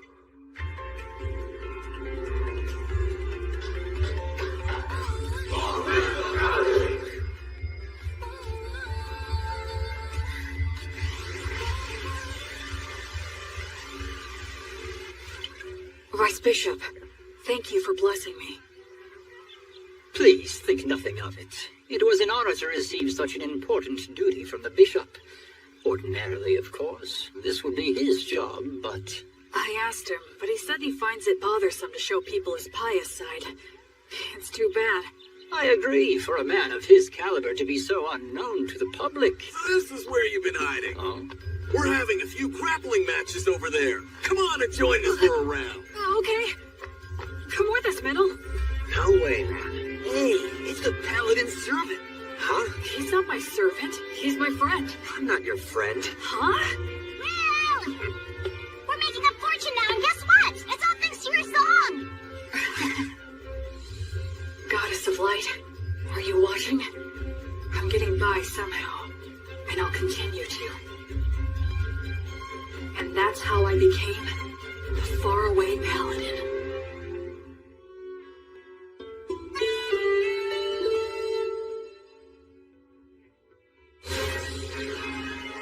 A lot of things happened very quickly. Having obtained official permission from the Crown Prince and the temple, I set off with my team of rowdy adventurers to begin the process of exterminating the dangerous demons and demon beasts infesting Beast Woods. In areas that were relatively safe, we brought human helpers and supplies, two things that every poor village needs. The village is within sight! Yeah! A village with access to supplies becomes much more productive. Even if it was in debt, it should eventually turn a profit. Tonio handled all of that with remarkable skill. It was also Tonio who arranged funding for our activities by soliciting donations and contributions. You know, maybe I'll go on to become the head of a trading company. Yeah, please go big. And when I do, I'll be counting on your patronage. Officially, this is just the case of a lone priest doing charitable work. That way, no one gets offended. Of course, all of this means that I need to remain loyal to the Crown Prince and to the temple.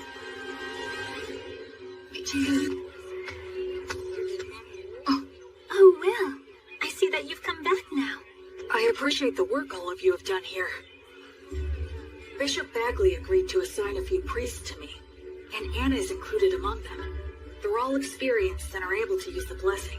They're also capable of leading ceremonies such as festivals and funerals. I'm pretty sure that Raystoff's party ought to be returning soon as well. Whenever we received reports about demons or demon beasts appearing, Raystov and the other adventurers would head out in a hunting party to pursue them. Incredible! They were all killed with a single fatal blow. No wonder they call him the Penetrator. Can you do this to wyverns too? If one's within my sword's reach. I would intervene in any disputes between villagers and try to help them settle things peacefully. You know, I wasn't really planning on doing all of this. Well, the thing is, once you've done it the first time, then you're kinda stuck. Word of my intervention spread, and I was called to intervene in other villages' disputes. My unexpected role as an arbitrator suddenly gave me a lot more to do. Whenever I had to visit other villages for benevolent purposes like that, or I had a message that I wanted to get out, B proved to be a really big help.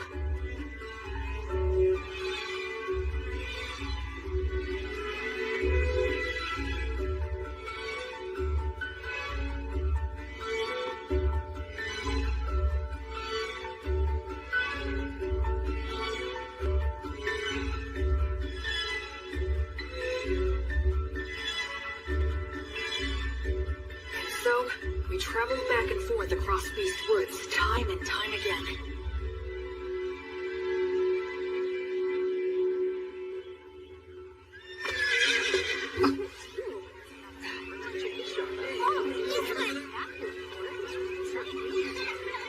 The atmosphere's so different now. This whole area has become relatively safe, so it's getting a lot more merchant traffic. A village that once had a dark cloud hanging over it, now full of life and smiles.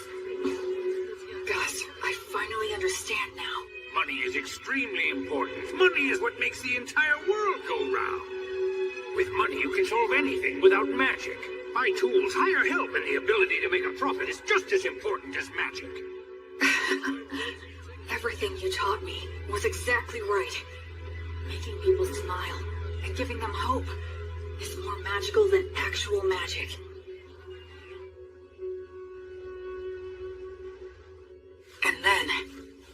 just as we were noticing the first signs of summer approaching. Hey, Will. What is it?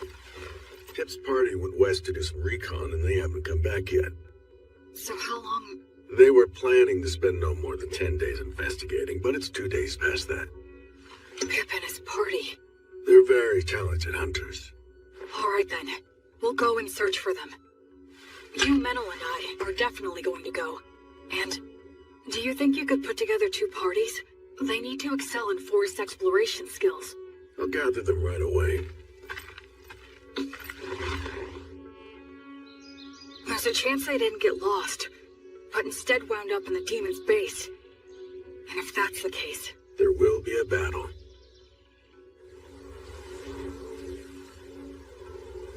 What do you think? Frankly, given the skills Pip and his buddies have, it's hard to believe that they could have just gotten lost. So you believe the demons were probably behind this then? I think there's a good chance of that.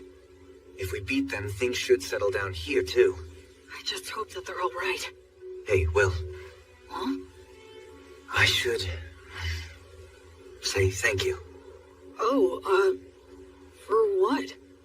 For a whole lot of things. I just have a feeling that I would have hit rock bottom if it hadn't been for you. It's thanks to you that I'm here now and that I actually have a respectable reason for living my life. So, well, I owe you my thanks. Oh no, I should thank you. I knew nothing of the world and you saved me. But you know... What is it?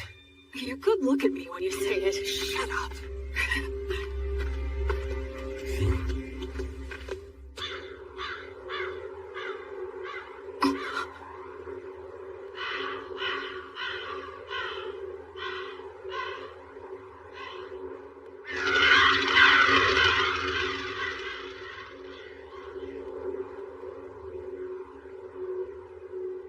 Hey. It's huge. So what made this? I don't know. It looks even bigger than a manticore.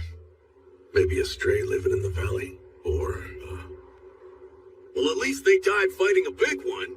Pip, Harvey, and Brennan must have been pretty happy about that. Although I guess they had a good reason to be pissed off, too. Yeah, like we didn't get to kill it. They died a good death, worthy of adventurers. Go on, drink up. Virtuous gods, please grant rest to their weary souls. Graceful goddess of light, I beg you, please, grant them peace and guidance.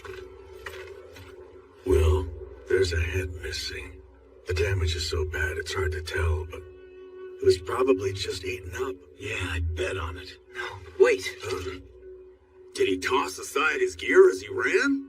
Why go deeper into the valley, though? If the path to the forest was blocked, that's the only way. He had no choice but to run deeper down. Yeah, I guess that's true.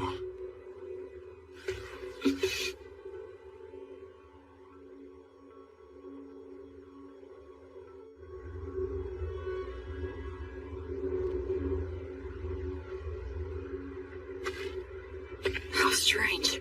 Yeah. Feels off. What do you mean? What's wrong? The footing here. It's very poor in this valley. Even if they fled, getting this far would be... It's a trap! Retreat!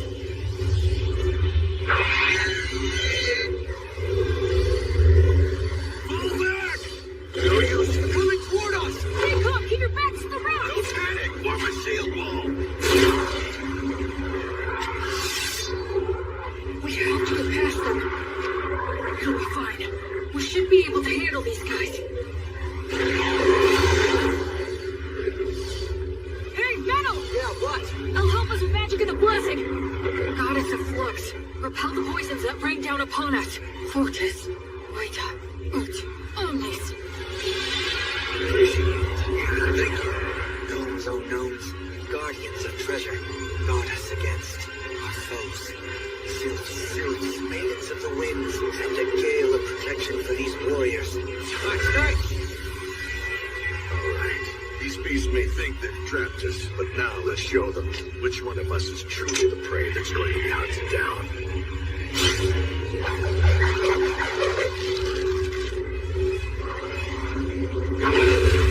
Shoot now!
it! This fire! Why? Everything was going so well up till now. And yet, where did I... What did I do wrong?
So you're awake, huh?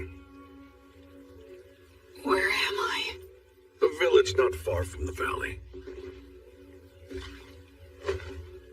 After that battle ended, we retreated, bearing you and Manaldor here upon our backs. The Chimera fled. I see. Where's Manal? He remains alive. Between the magic and protection you put on him before the fight, and Manaldor's own quick reaction, it seems your blessing came just in time. Thank goodness. Although he still hasn't woken up yet. Then I have to go to him. You still need to rest a bit longer. But if I... Manaldor's condition is stable now. He's already had all the care that he needs. You burned up far too much of your strength. So rest.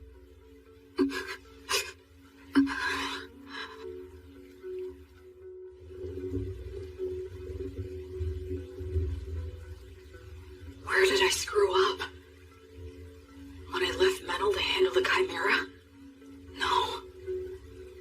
Given the circumstances, I had no other choice. So when was it? Was it just getting caught in that trap in the first place? If I'd been more careful, and took the time to send out scouts in every direction, we wouldn't have wandered blindly into that valley. We had plenty of people at our disposal. Up until that point, we'd been successful. And we were rattled by finding some of our men dead. Maybe all of that led to a simple lack of caution. No, I think I'm missing something. Some kind of fatal flaw. So they retreated, huh? Really? The wyvern killer and the penetrator? I heard they ran into some absurdly huge mixed-up demon beast called a Chimera. Wonder what they're gonna do? Also, that elf mix was hurt bad, wasn't he? Yeah, he's really got it rough. When you're stuck with a monster like the Wyvern Killer, no amount of blood is ever gonna be enough. Yeah. A monster? Yeah. Yes, I am.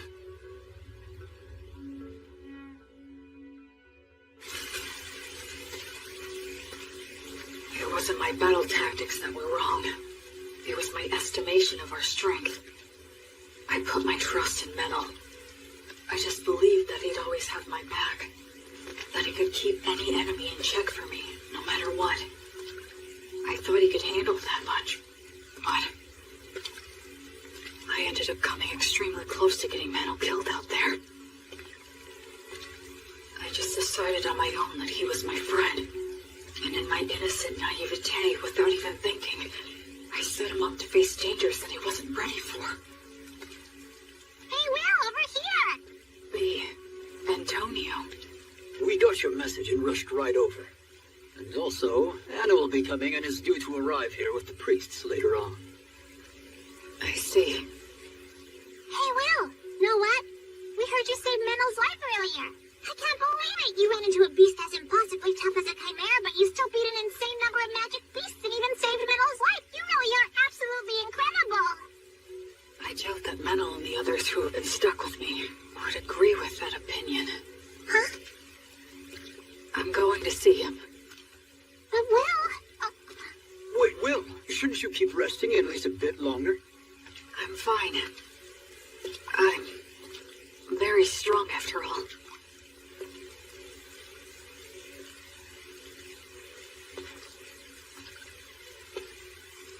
Ever since I left the City of the Dead, people have said things like that to me, touting my strength in no uncertain terms. But every time I've just laughed wryly and shrugged it off. I believe that subconsciously, I was trying not to think about it. But the fact is, I can't avoid it anymore. Because in this world, my strength is simply far outside the norm.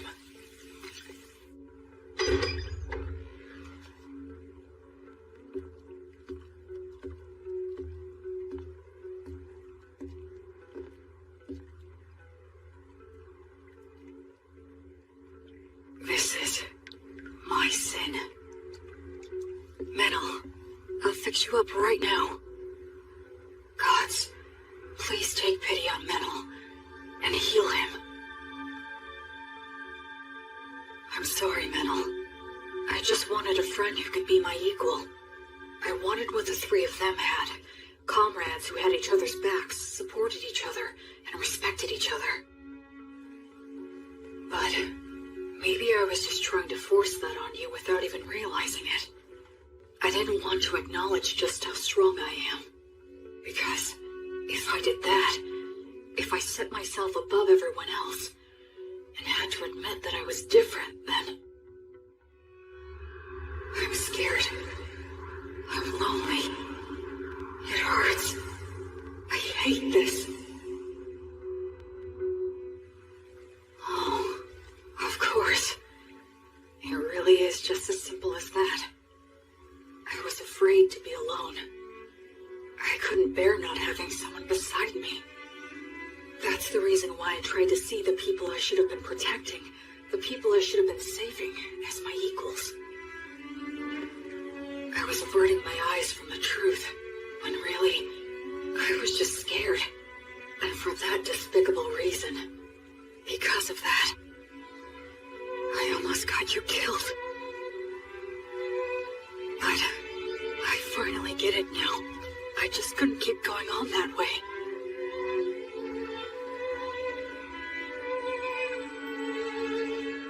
Oh, Goddess, are you here because you're worried about me?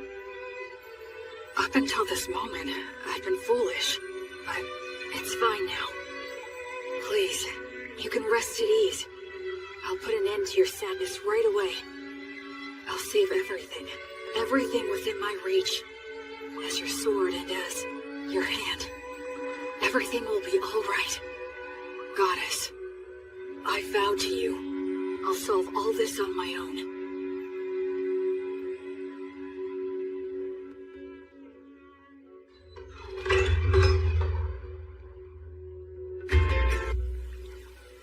Where do you think you're going, huh?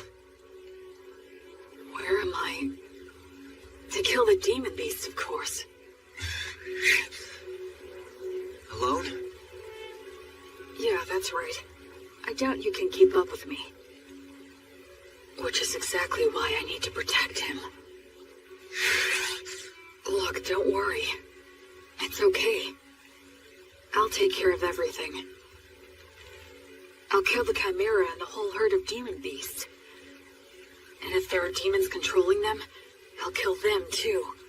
You see, that's just the kind of monster I am, apparently. Look, Will.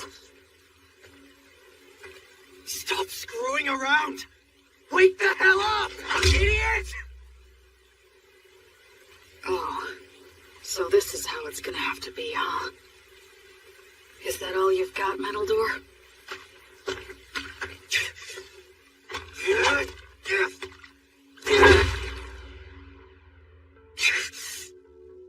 Damn it! I can't have him following me. Damn it!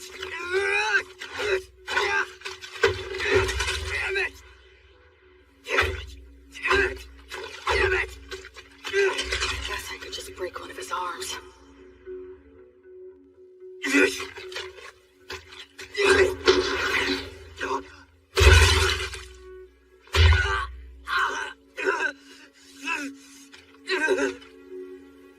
Just go and get someone to heal you. I'm not done. Oh, yeah? You're more resilient than I thought. What should I do now? Use words to make him stay here? No, I'll constrict his carotid so he loses consciousness. Gnomes, oh gnomes! Clench your fists! Use them to strike the enemy! Use this incantation.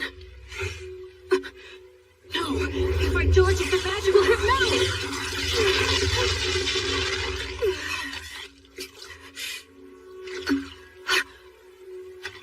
What's this crap about fixing everything alone? You're only being a coward!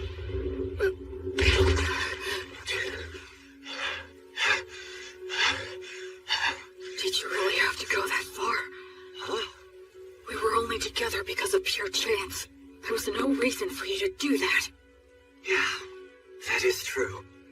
I have no reason at all to go out of my way to stop an emotionally unstable coward who's completely lost it just because he got his ass handed to him one time. So then... Still, you're my friend.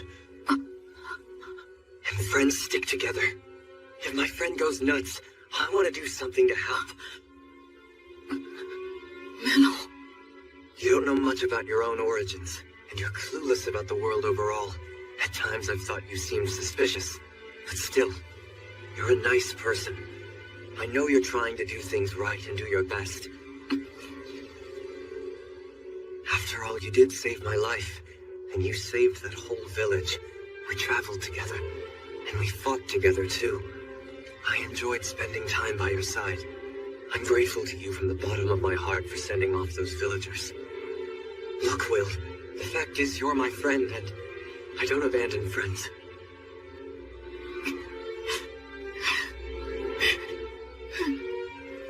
Well, you still want to fight?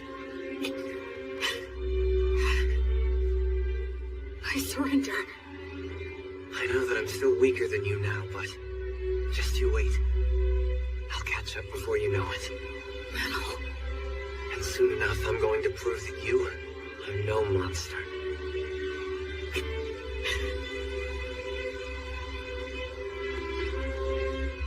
Okay. I'll wait. I'll wait for you. You know what? You could be a real pain in the ass. Sorry. I kind of lost control of myself. Yeah, well, it happens. I'll heal that. But a surrender is still a surrender, which means that I win. Come on, I only surrendered because you wouldn't give her rest. Keep whining.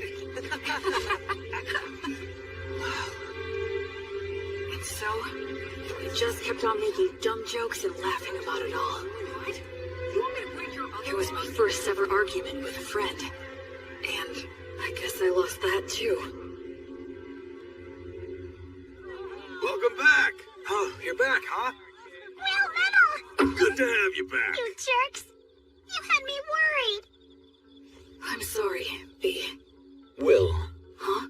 If you don't mind, do you think that you could please tell me just what happened? Sure.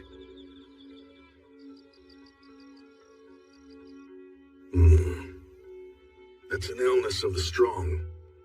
And the stronger that you are, the harder that it can hit you. Depending on the severity of the case, it can even kill you. I'm so sorry. I really didn't mean to make all of you worry. Anyway, I'm all right now.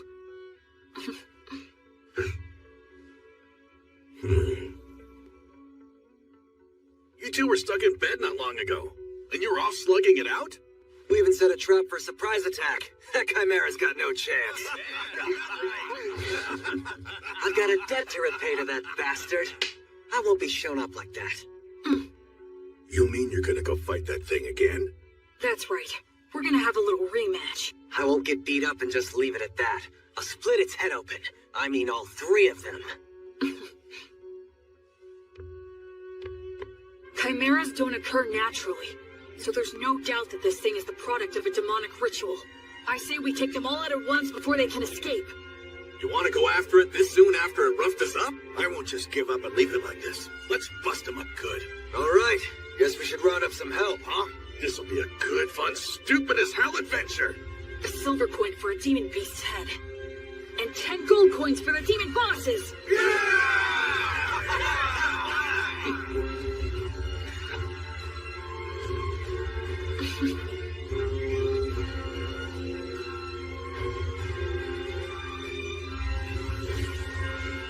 After that, we spent a few days putting a force together, sent out several rounds of scouts, and made our preparations. We didn't arrange any special tricks. We decided just to get enough people together, make preparations beforehand, and face our enemy head on.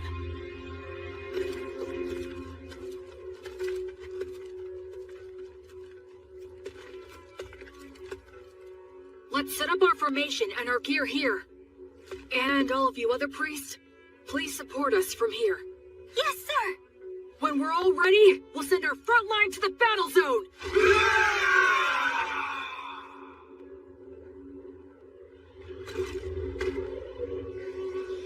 If we can wipe out all of those things, this whole area is going to be a lot more peaceful. Yeah, let's do that. Huh? Sometimes you propose the wildest things so casually. Here they come.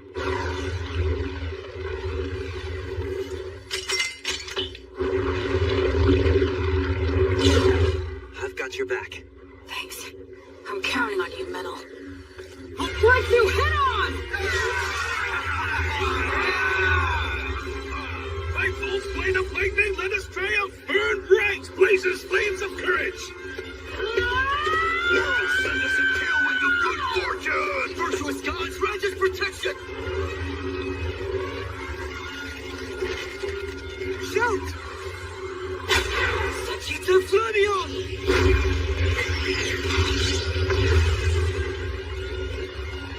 It's war. Ready! Oh, goddess of flux! Repel the poisons that rain down upon us! Let's go, Fortress Meta!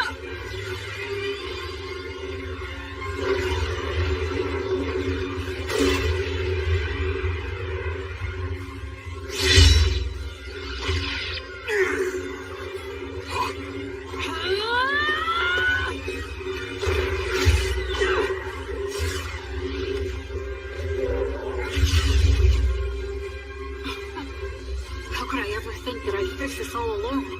I was never any more than one factor in this battle. The battlefield's not so easy that only one person is enough, no matter how strong they are. By the flame of Gracefield!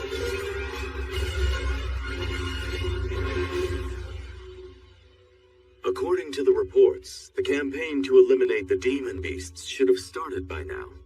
I wonder, will these great wyvern killers actually be able to succeed in a new heroic feat for the bards to sing about? The temple is practically bent over backward in our attempts to facilitate that novice boy. If he fails to succeed in this enterprise, he won't be worthy of our backing any longer. Oh, by the way, Bishop, I understand that you entrusted your daughter Anna and many other brilliant priests to the Paladin to support him on this endeavor, or so I've heard. Losing valuable talent to the philanthropic exploits of a novice has been causing nothing but trouble for me.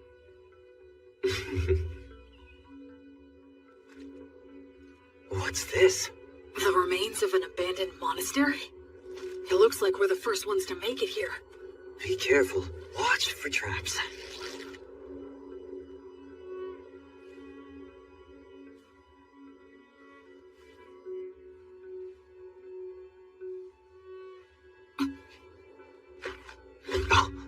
Omnia, Vanitas, Erasus.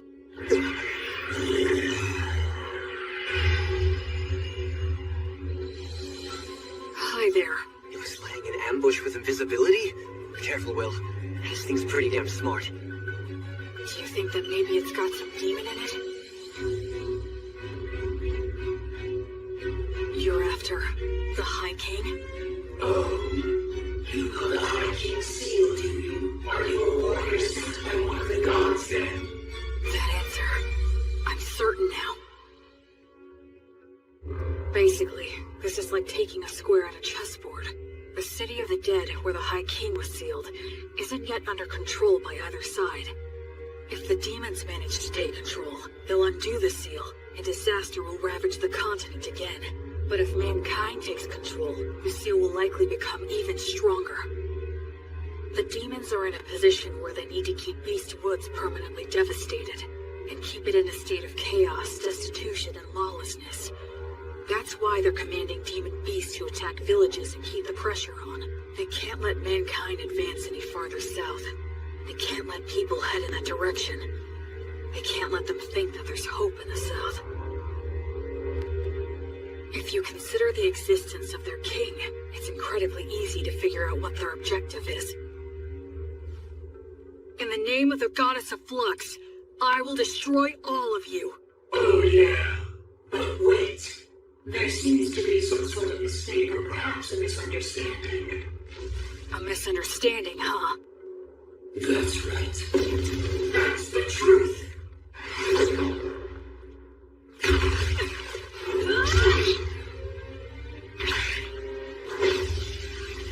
In their surprise attacks, demons like to stick to the classics, huh? Metal! On it! You don't! Sylph's made in the wind! Grayscale, grant us more protection! Don't stop it! Just divert it! Gnomes, oh gnomes, slip underfoot! Tighten, bind, and tie it down!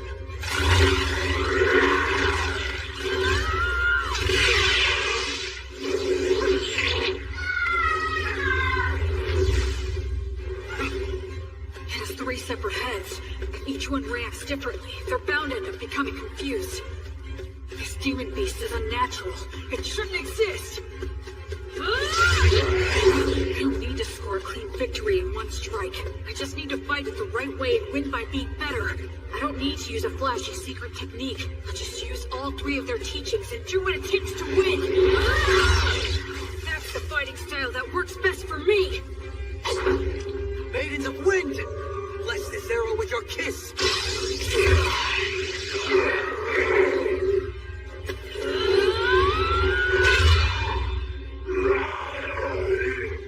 That's one down!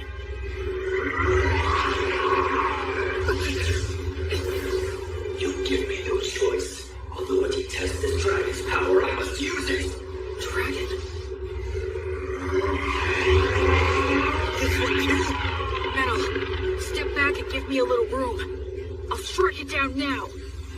I was raised on Mary's bread, and my arms bear Mater stigma, which means poisons don't work on me. I'm sure you'd like some glory of your own too, huh?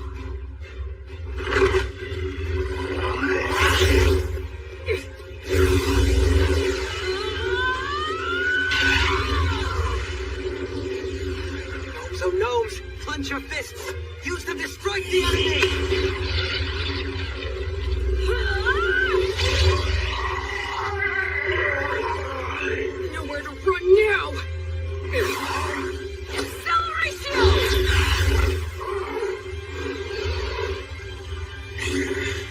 Oh, nose! Oh, no! Slip underfoot! Find the bride and tie it down!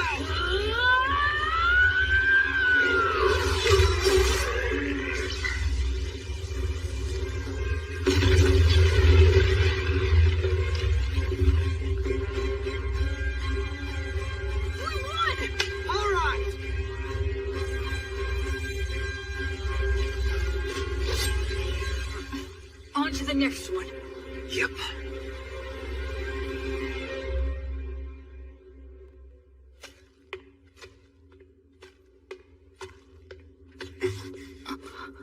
Took you long enough.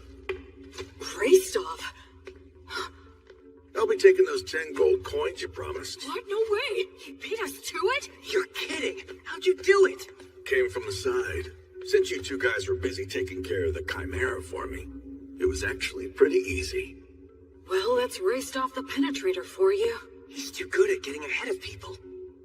You have to be if you want to get to the strongest opponents. Careful, there could be traps here. I guess we're the first ones here. Those 10 gold coins are ours. Huh? To our victory!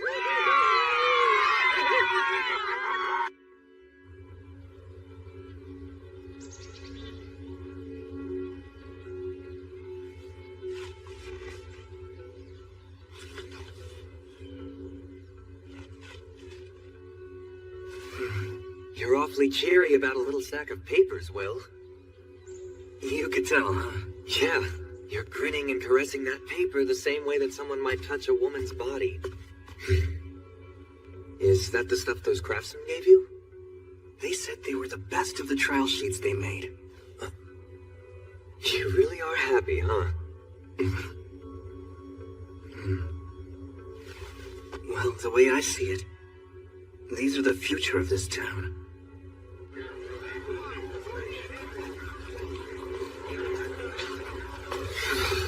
So cold. It's nearly the winter solstice. It's so busy here now. Yeah.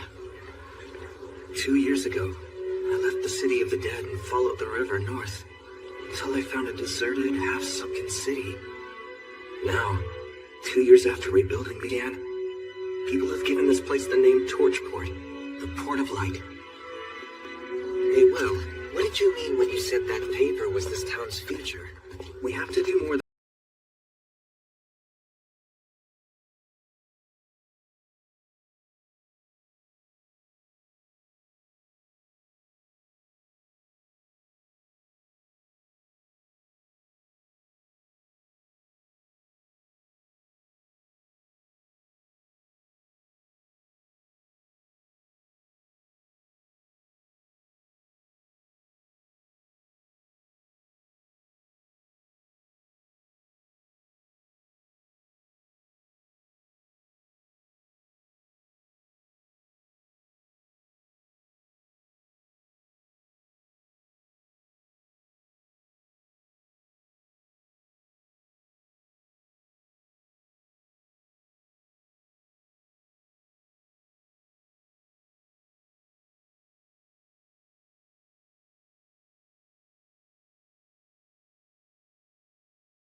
you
you.